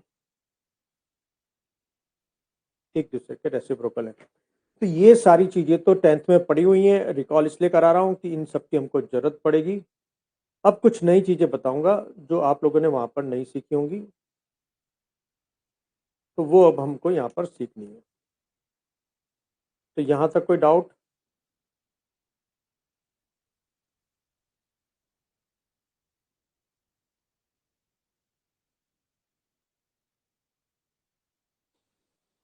तो यहाँ तक सब क्लियर होगा, अब आगे कंटिन्यू करते हैं। अब कुछ चीज़ें बता रहा हूँ जो तुम्हें यहाँ पर ध्यान रखनी है। नंबर 1, कुछ फॉर्मूले हमारे पास जो अब हम यहाँ पे यूज़ करेंगे, वो इम्पोर्टेंट फॉर्मूले, जैसे sine 2 theta equal to 2 sine theta cos theta. देखो एंगल हाफ हो गया यहाँ पर, है ना। जैसे एक एग्जांपल बताऊं, मैं लिखूं अगर साइन 60 डिग्री, तो साइन 60 डिग्री को लिख सकता हूँ 2 into sine 30 degree into cos 30 degree. Angle को देखो यहाँ पर हाफ कर दिया गया है ना इस फॉर्मूले में, 2 थीटा की जगह हम क्या यूज कर रहे हैं, थीटा। ऐसे ही सेकंड फॉर्मूला है हमारे पास, cos 2 theta equal to cos square theta minus sine square theta, या ये जो अगला टर्म है ये बहुत ज़्यादा काम में आएगा, 2 कॉस स्क्वायर थीटा माइनस 1, या 1 माइनस 2 साइन स्क्वायर थीटा, है ना। यहाँ पर भी अगर तुम इसका एग्जाम्पल देखो, तो जैसे अगर कॉस 60 डिग्री होता तो मैं इसको लिख देता cos square 30 degree minus sine square 30 degree, या मैं इसको लिख सकता था 2 कॉस स्क्वायर 30 डिग्री माइनस 1, या 1 minus 2 sine square 30 degree. Okay, ten का भी फॉर्मूला होता है लेकिन वो हमको इतना काम में आता नहीं है, या फिर देख सकते हो तो देख ले। Tan two theta equal to होता है 2 tan theta 1 minus 2 sorry 1 minus tan square theta. तो ये होता है हमारे पास, है ना। तो ये फॉर्मूले ध्यान रखने हैं। और यहाँ तक कोई डाउट?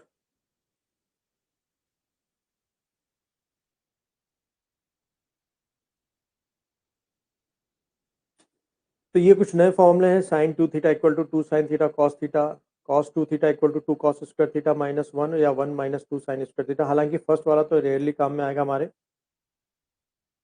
ओके, अब मैं तुम्हें कुछ थोड़े से फॉर्मूले और बता रहा हूँ जो ट्रिग्नोमेट्री में हमको काम में आएंगे फिजिक्स में आगे चल करके। Number 1, sine A plus B equal to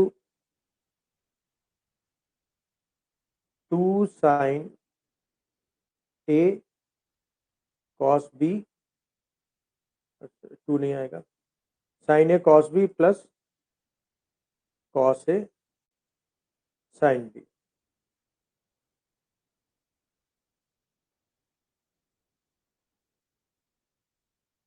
यहाँ पे अगर नेगेटिव साइन है तो यहाँ पर भी नेगेटिव साइन आ जाएगा। सेकंड फॉर्मूला है हमारे पास cos a plus B equal to cos a cos b minus sine a sine B. यहाँ अगर नेगेटिव है तो यहाँ प्लस बन जाएगा, अगर प्लस है तो नेगेटिव आ जाएगा। 3 ये हालांकि काम में नहीं आएगा, टेन ए प्लस बी, फिर भी एक चांसेस के केस में देख लेते हैं। ये हो जाएगा tan a plus tan b upon 1 minus tan a tan b. और जो अगर यहाँ पर नेगेटिव साइन हो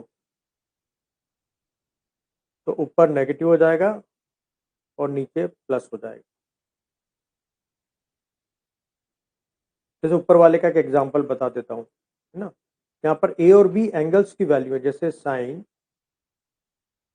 30 डिग्री प्लस 45 डिग्री। जैसे साइन 37 की वैल्यू अगर फाइंड आउट करना हो ना, तुम्हारे पास हो साइन 75 डिग्री। अब 75 तो स्टेबल में था नहीं, लेकिन इसको 30 प्लस 45 लिख सकते हैं, तो वैल्यू हम फाइंड आउट कर पाएंगे। हम लिख देंगे sine 30 degree cos 45 degree plus cos 45 cos 30 degree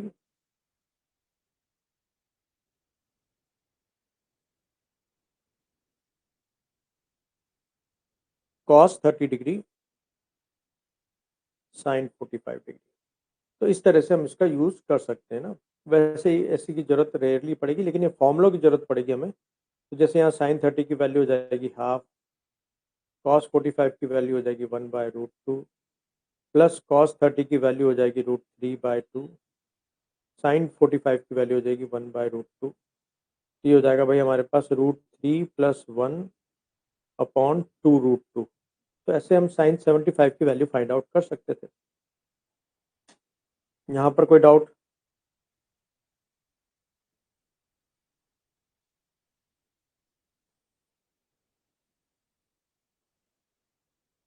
तो ट्रिग्नोमेट्री में अभी हमको मोस्टली फॉर्मूले ही याद रखने हैं, कि जो भी मैंने फॉर्मूले बताए, और प्लस एक कुछ बड़े एंगल्स की वैल्यू कैसे फाइंड आउट करते हैं वो तरीका भी सिखाऊंगा। ठीक है,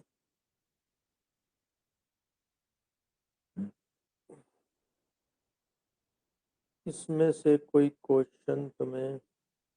चलो, एक क्वेश्चन देता हूं तुम्हें, मुझको कॉस 120 डिग्री की वैल्यू फाइंड आउट करके बताओ किस वाले फॉर्मूलों का यूज, इनमें से कोई फॉर्मूला यूज कर।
हो गया।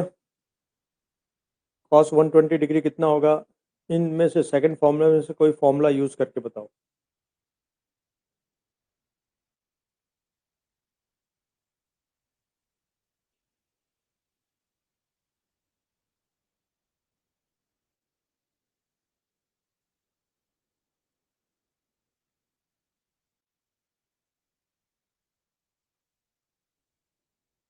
चेक करते हैं।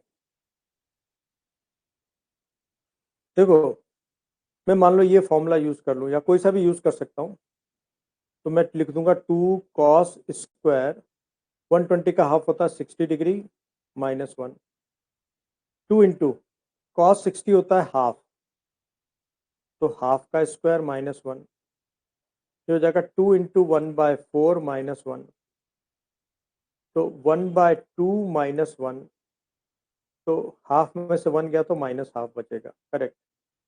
तो -1/2 इसकी वैल्यू होगी। कोई डाउट?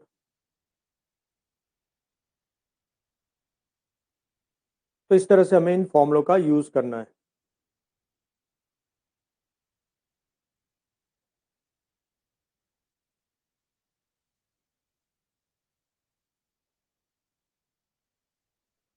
अब है ना, देखो ट्रिग्नोमेट्री में हमने क्या देख लिया।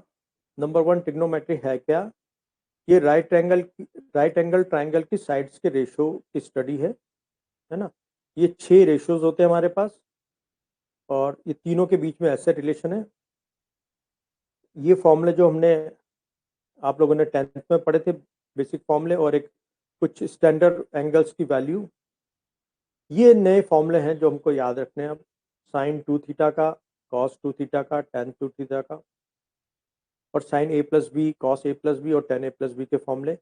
अब है ना, उस स्टैंडर्ड वैल्यू के अलावा कुछ और वैल्यूज जो 90 की मल्टीपल होती हैं वो हमको फाइंड आउट करनी हो, तो हमें दो चीज़ें पता होनी चाहिए।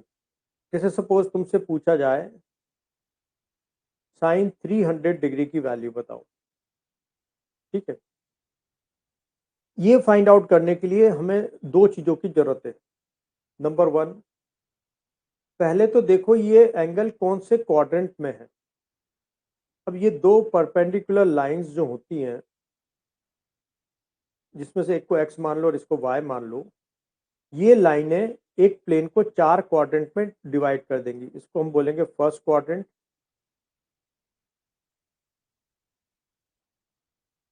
ये हो गया हमारे पास सेकंड क्वाड्रेंट, ये हो गया हमारे पास थर्ड क्वाड्रेंट, और ये हो गया हमारे पास फोर्थ क्वाड्रेंट ना। अब अगर हम एंटी क्लॉकवाइज घूमते हैं तो एंगल को प्लस लेते हैं साइन कन्वेंशन के हिसाब से। तो तुम यहाँ से यहाँ तक गए, तो देखो कोई एक लाइन ले लो, एक रेफरेंस लाइन ले लो, है ना। ये लाइन अभी यहाँ पर थीटा एंगल बनाई हुई है, तो 0 से 90 तक के वैल्यूज इस फर्स्ट क्वाड्रेंट में दिख जाएगी। सेकंड क्वाड्रेंट में हमारे पास 90 से लेकर के 180 तक की वैल्यूज दिख जाएंगी। थर्ड क्वाड्रेंट में हमें 180 से लेकर के 270 डिग्री तक, यहाँ तक 270 डिग्री हो जाएगा। और फिर यहाँ 270 से 360 तक, ठीक है। अभी देखो, तुम इस फर्स्ट क्वाड्रेंट में कोई राइट ट्रायंगल बनाओ, ठीक। देखो हाइपोटेनस तो हमेशा प्लस आएगा, क्यों? क्योंकि तुम्हें एक रिलेशन पता है ना, perpendicular square plus base square equal to hypotenuse square, Pythagoras theorem. तो ये जो तुम्हारा हाइपोटेनस होता है वो स्क्वायर रूट ऑफ परपेंडिकुलर का स्क्वायर प्लस बेस के स्क्वायर से निकलता है, और स्क्वायर रूट के अंदर कोई भी नंबर नेगेटिव नहीं हो सकता, तो इसका मतलब हाइपोटेनस इज ऑलवेज पॉजिटिव। अब तुमको पता है इधर जो राइट हैंड साइड में, ओरिजिन से राइट हैंड साइड में एक्स को हम प्लस लेते हैं और एक्स को लेफ्ट हैंड साइड में नेगेटिव लेते हैं, वाई को परपेंडिकुलर अपवर्ड प्लस लेते हैं कन्वेंशनली, और डाउनवर्ड हम नेगेटिव लेते हैं। तो यहाँ पर ये परपेंडिकुलर भी प्लस हो गया और बेस भी प्लस हो गया, तो सारे साइड्स प्लस में है। तो अगर मैं सारे साइड्स में कोई भी दो साइड का रेशो ले लूँ तो वो प्लस ही आएगा। जैसे अगर मैं साइन थीटा लेता हूँ, sine theta equal to perpendicular जो कि प्लस है अपॉन हाइपोटेनस जो कि प्लस है, तो ये क्या आएगा? प्लस साइन के साथ। तो सारे ट्रिग्नोमेट्रिकल रेशो प्लस साइन के साथ आएंगे क्योंकि सारे प्लस में है। यहाँ हम लिख देंगे कि all trigonometrical ratios are plus sine, having plus sine. अब अगर मैं इस क्वाड्रेंट में कोई ट्रायंगल बनाऊं, राइट ट्रायंगल, तो देखो यहाँ पर ये बेस जो है ये एक्स होने की वजह से नेगेटिव है, वो ये प्लस है और ये प्लस है। अब जिन भी ट्रिग्नोमेट्रिक रेशियो में परपेंडिकुलर और हाइपोटेनस आएगा वो तो हो जाएंगे प्लस। इसके अलावा जिसमें बेस आ गया एक तो वो हो जाएगा नेगेटिव। जैसे कॉस थीटा में आता बेस बाय हाइपोटेनस तो वो हो जाएगा नेगेटिव। साइन थीटा में परपेंडिकुलर और बाय हाइपोटेनस आएगा तो वो हो जाएगा प्लस। तो सेकंड क्वाड्रेंट में कौन कौन प्लस है भाई हमारे पास? सेकंड क्वाड्रेंट में हमारे पास साइन थीटा और इसका रेसिप्रोकल कॉसेक थीटा ये प्लस होगा। अब अगर मैं थर्ड क्वाड्रेंट में जाऊं, यहाँ कोई राइट ट्रायंगल बनाता हूं, तो देखो बेस नेगेटिव हो गया और परपेंडिकुलर भी नेगेटिव हो गया और हाइपोटेनस प्लस हो गया। तो जिनके साथ बेस और परपेंडिकुलर आएगा रेशो में वो तो हो जाएंगे प्लस, जैसे tan theta perpendicular upon base. इसके अलावा जिसमें भी हाइपोटेनस आ गया जैसे साइन और कॉस और उनके रेसिप्रोकल वो हो जाएंगे नेगेटिव। तो भाई सेकंड क्वाड्रेंट थर्ड क्वाड्रेंट में कौन पॉजिटिव है? टेन थीटा और इसका रेसिप्रोकल।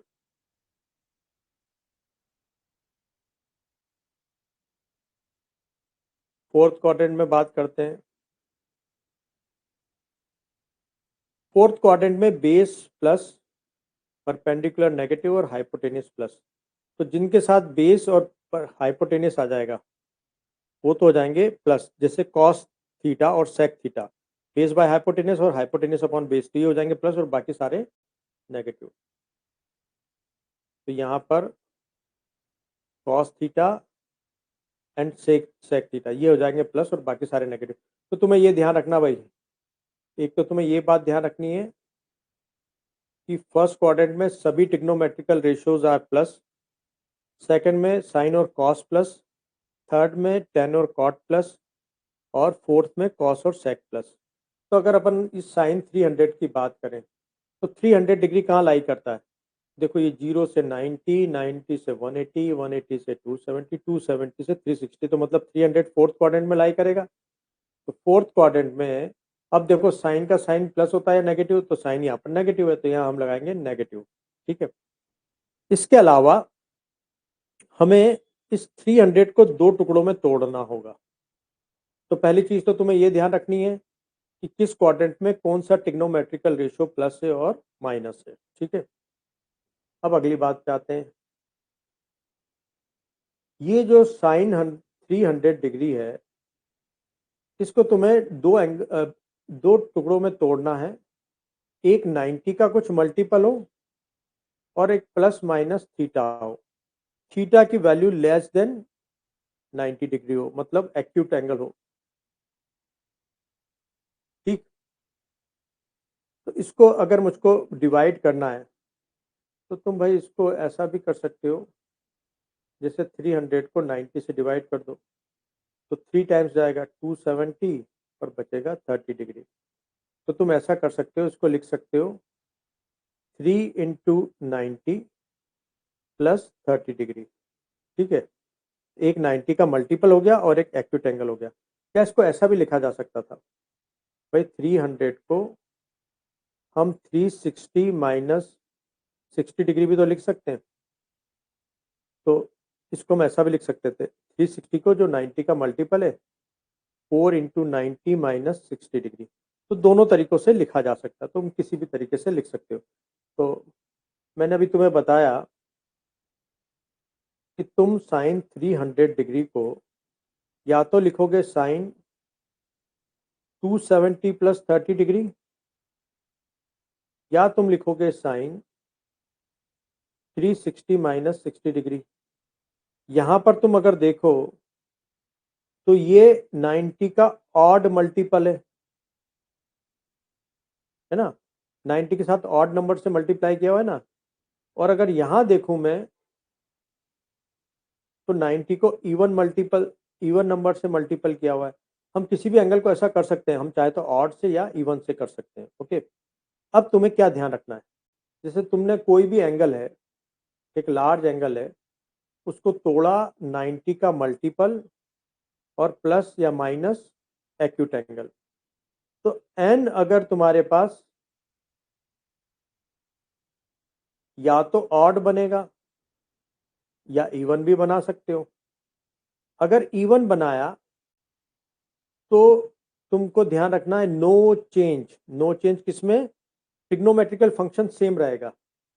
ऑड हो गया तो साइन को लिख देना तुम कॉस, कॉस को लिख देना साइन, टेन को लिख देना कॉट, कॉट को लिख देना टेन, सेक को लिख देना कॉसेक और कॉसेक को लिख देना सेक, है ना। जैसा भी एग्जांपल बताता हूं तुम्हें। अगर तुमने साइन 300 डिग्री को साइन 3 इंटू 90 प्लस 30 में तोड़ा तो भाई देखो, अबे अपन ने पहले तो देख लिया था ये फोर्थ क्वाड्रेंट में तो नेगेटिव साइन आएगा। अब ये ऑड मल्टीपल है तो साइन की जगह क्या लिख दो तुम, कॉस, और फिर एक्यूट एंगल डाल देना 30 डिग्री। इतना करना है बस हमें। ये हो जाएगा √3/2। तो एक तरीका तो मैंने तुम्हें ऑड से बता दिया और एक तुम्हें मैं इवन से बता देता हूं। अगर तुमने साइन 4 इंटू 90 माइनस 60 डिग्री लिखा तो देखो एक नेगेटिव तो आएगा ही सही, क्योंकि ये फोर्थ क्वाड्रेंट में है। अब ये इवन है तो नो चेंज, साइन का साइन ही रहेगा 60 डिग्री, और साइन 60 होता है √3/2। देखो वैल्यू तो सेम आएगी, अब तरीका दोनों अलग अलग है, डिफरेंट। बस चेक करो, कोई डाउट है क्या, मैं फिर एक क्वेश्चन के थ्रू तुमको और समझा दूंगा इस एप्लीकेशन।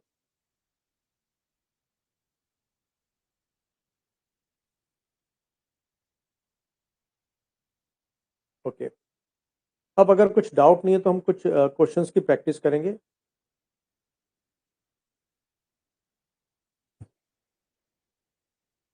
तो तुम्हें फाइंड आउट करना है नंबर 1 साइन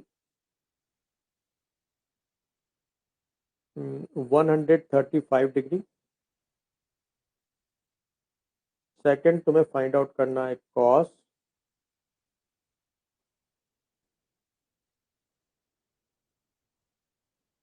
240 डिग्री। थर्ड तुम्हें फाइंड आउट करना है टेन, और टेन तुम फाइंड आउट करो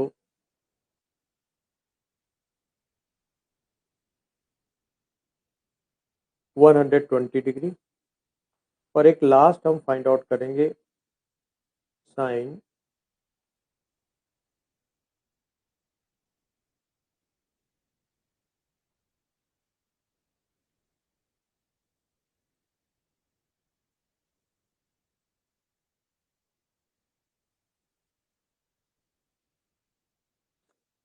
855 डिग्री।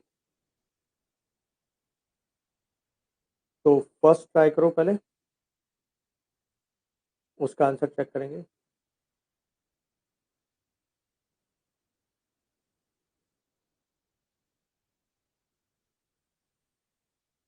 बस ये आज की क्लास का लास्ट क्वेश्चन है, इसके बाद क्लास एंड करेंगे।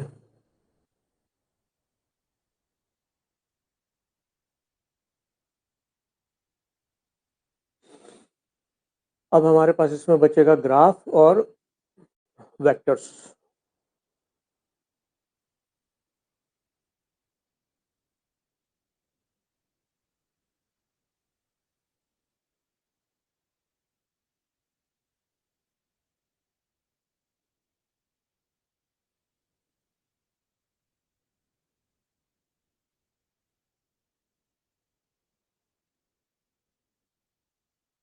फर्स्ट हो गया।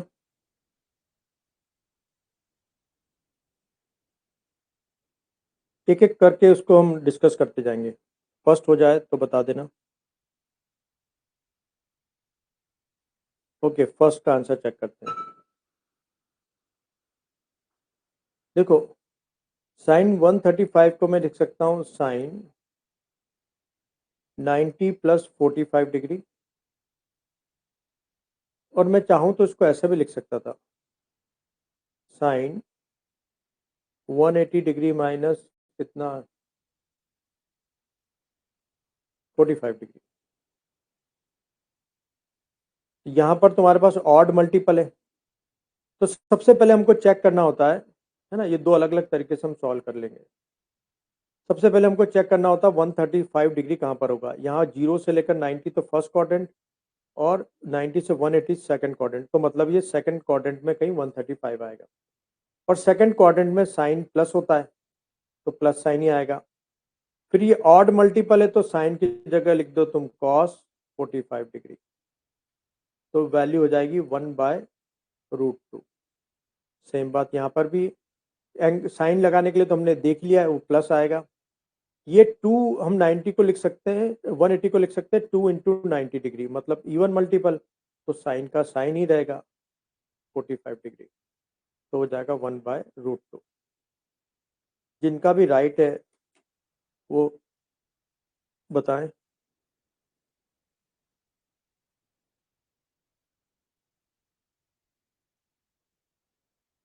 ओके,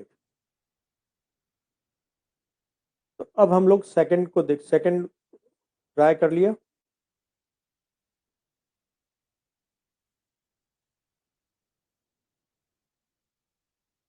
गुड, सेकंड ट्राई कर लिया।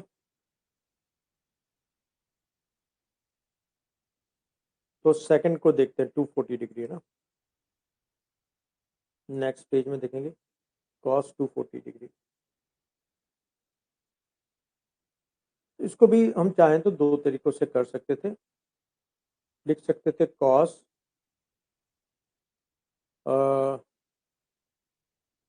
180 प्लस 60 डिग्री, या कॉस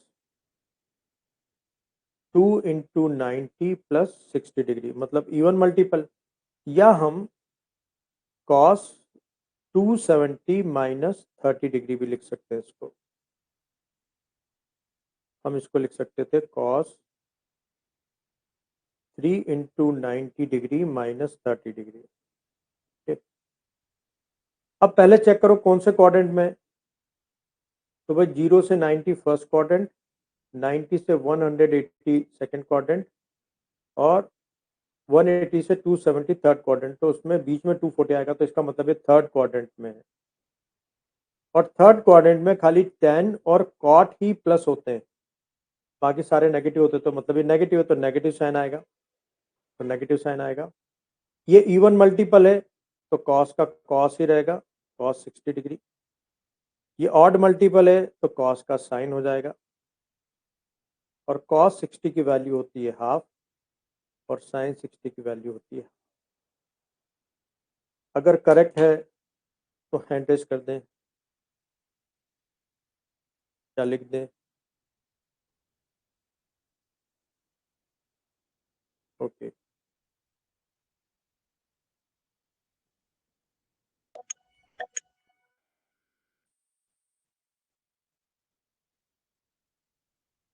थर्ड है हमारे पास 10 120, थर्ड कर लिया क्या?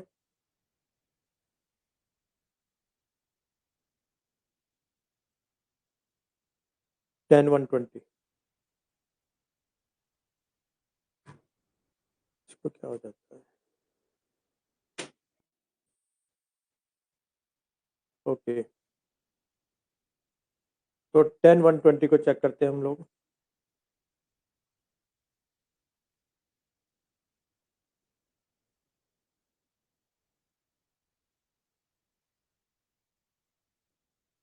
इसको हम दो तरीकों से डिवाइड कर सकते हैं। 10, एक तो 90 प्लस 30 डिग्री,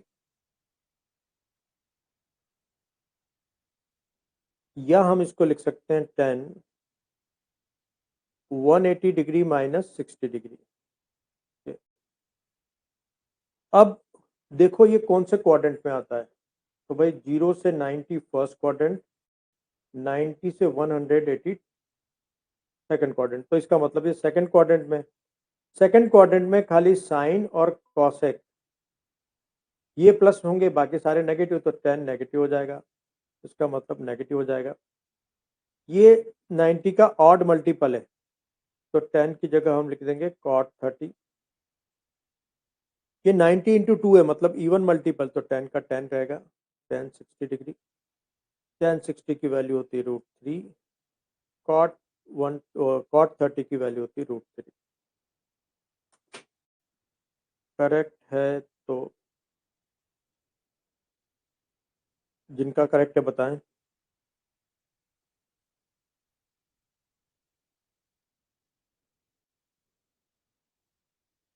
ओके, फोर्थ वाला कर लिया क्या, लास्ट वाला?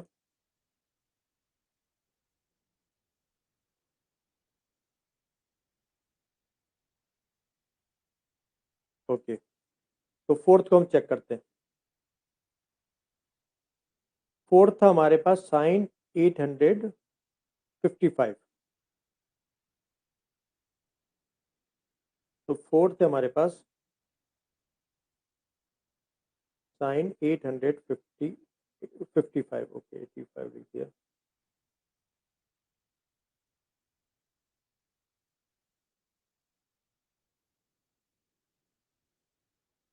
ठीक है, अब देखो, अब इसमें पहले तो क्वाड्रेंट का पता लगाना है। तो जब एक कंप्लीट सर्कल होता है तो 360 हो जाते हैं, फिर दूसरा अगर कंप्लीट होता है तो 360 और हो गया, तो कितना हो गया 720। अब इसमें से ये 855 कितना ज़्यादा है वो चेक कर लेते हैं, है ना। तुम 360 का टेबल देख लो, 360 वन टाइम्स हो गया 360, 360 टू टाइम्स हो गया 720, और 360 इंटू 3 टाइम्स हो गया 01080। तो मतलब ये 855 3 से तो छोटा है, तो मतलब 3 तो पूरा चक्कर नहीं लगा, तो 2 तो कंप्लीट चक्कर लग गई, हमको पता है। और एक 90 डिग्री और घुमाओ, तो 0 1 और 810। अब एक 90 अगर और घुमा देते हम तो 900, इसका मतलब ये यहीं पर कहीं पर है ना। तो 810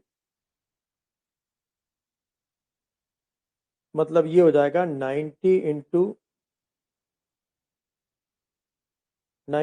8 करें अगर हम, तो 720, अच्छा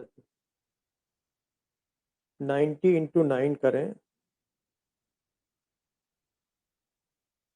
तो ये, और प्लस इसमें कितना और ऐड किया जाए, 855 और 810, तो 5 और 45 और ऐड करो, तो नो क्वाड्रेंट और 45 डिग्री और, मतलब यहाँ पर है ना। तो इसने दो तो पूरे चक्कर है ना, इसने क्या करा, 1 राउंड पूरा ले लिया, 2 राउंड पूरा ले लिया, फिर फर्स्ट क्वाड्रेंट भी पार किया, और सेकंड क्वाड्रेंट में 45 डिग्री यहाँ पे चला। तो इसका मतलब हम इसको ऐसा लिख सकते हैं, 9 इंटू 90 प्लस 45 डिग्री। ठीक है, अब ये क्वाड्रेंट है सेकंड, तो यहाँ पर साइन रहता है प्लस। तो सबसे पहले बात तो ये है कि ये हो जाएगा प्लस, फिर ये ऑड मल्टीपल है तो साइन की जगह हो जाएगा कॉस 45 डिग्री, और ये हो जाएगा 1/√2। तो इसका आंसर है 1/√2। कोई डाउट है क्या?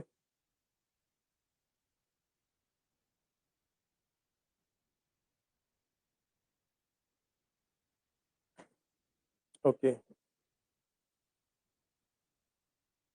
तो ठीक है, आज हम लोगों ने इंटीग्रेशन कवर कर लिया और ट्रिग्नोमेट्री कवर कर लिया।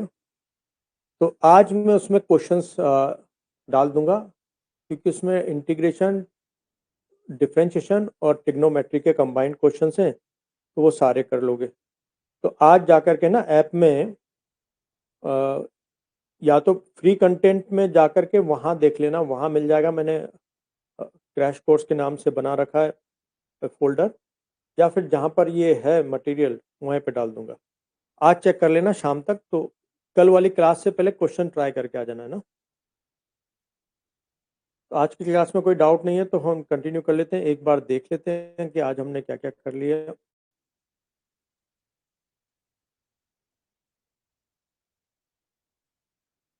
तो आज हमने देखो, हम अब तक इंटीग्रेशन खत्म कर चुका, नंबर सिस्टम खत्म कर लिया, algebra, mensuration, logarithm, approximation, trigonometry, differentiation, integration. अब ये बचे हुए सिर्फ दो टॉपिक हैं, ग्राफ और वेक्टर। तो कल हम इनको दोनों को खत्म करने की कोशिश करेंगे। वेक्टर तो खत्म नहीं हो पाएगा, लेकिन हाफ हो जाएगा। और इंटीग्रेशन हमने देख लिया, दो टाइप के, डेफिनेट और इनडेफिनेट। डेफिनेट मतलब लिमिट्स के साथ, indefinite without limit. Integration differentiation की रिवर्स प्रोसेस है। फिजिकली ये बहुत छोटे छोटे टुकड़ों का सम है। ज्योमेट्रिकली ये कर्व के अंडर का एरिया है। फिर हमारे पास ये 10 इंपॉर्टेंट फॉर्मूले हैं। फिर 3 रूल्स हैं हमारे पास। फिर हमने देख लिया कि सब्स्टिट्यूशन मेथड कैसे इसमें अप्लाई कर सकते हैं, ग्राफ के अंडर का एरिया कैसे फाइंड आउट कर सकते हैं। ट्रिग्नोमेट्री 10th में तुम लोग काफ़ी कुछ पढ़ के आए हो। राइट ट्रायंगल की साइड्स का रेशो है, 6 रेशोज होते हैं, ये ऐसे कनेक्टेड होते हैं। इसमें से 3 आपस में एक दूसरे के रेसिप्रोकल हैं। ये 3 स्क्वायर वाले फॉर्मूले, ये इसकी स्टैंडर्ड एंगल की वैल्यूज़। फिर कुछ नए हमने फॉर्मूले देखे, 2 थीटा के, डबल एंगल के। फिर sign A plus B, cos a plus B, ten a plus B के फॉर्मूले देखे। फिर हमने बड़े एंगल्स की वैल्यू निकालना सीखा। उसमें सबसे पहले तुम्हें पता होना चाहिए कि एंगल कौन से क्वाड्रेंट में है। फर्स्ट क्वाड्रेंट में सभी ट्रिग्नोमेट्रिकल रेशियो पॉजिटिव होते हैं। सेकंड में साइन और कॉस एक पॉजिटिव होते हैं। थर्ड में टेन और कॉट। फोर्थ में कॉस और सेक। फिर तुम्हें पता होना चाहिए कि अगर तुमने ऑड मल्टीपल में तोड़ा है तो तुम्हें फंक्शन को चेंज करना होगा। अगर 90 का इवन मल्टीपल है तो कोई चेंज नहीं होगा। इन दो बातों का यूज करके तुम किसी भी 90 के मल्टीपल वाले बड़े एंगल्स की वैल्यू फाइंड आउट कर सकते हो। तो ठीक है, आज की क्लास में इतना ही। बाकी मिलते हैं हम लोग फिर नेक्स्ट क्लास में। ओके, थैंक यू बच्चों।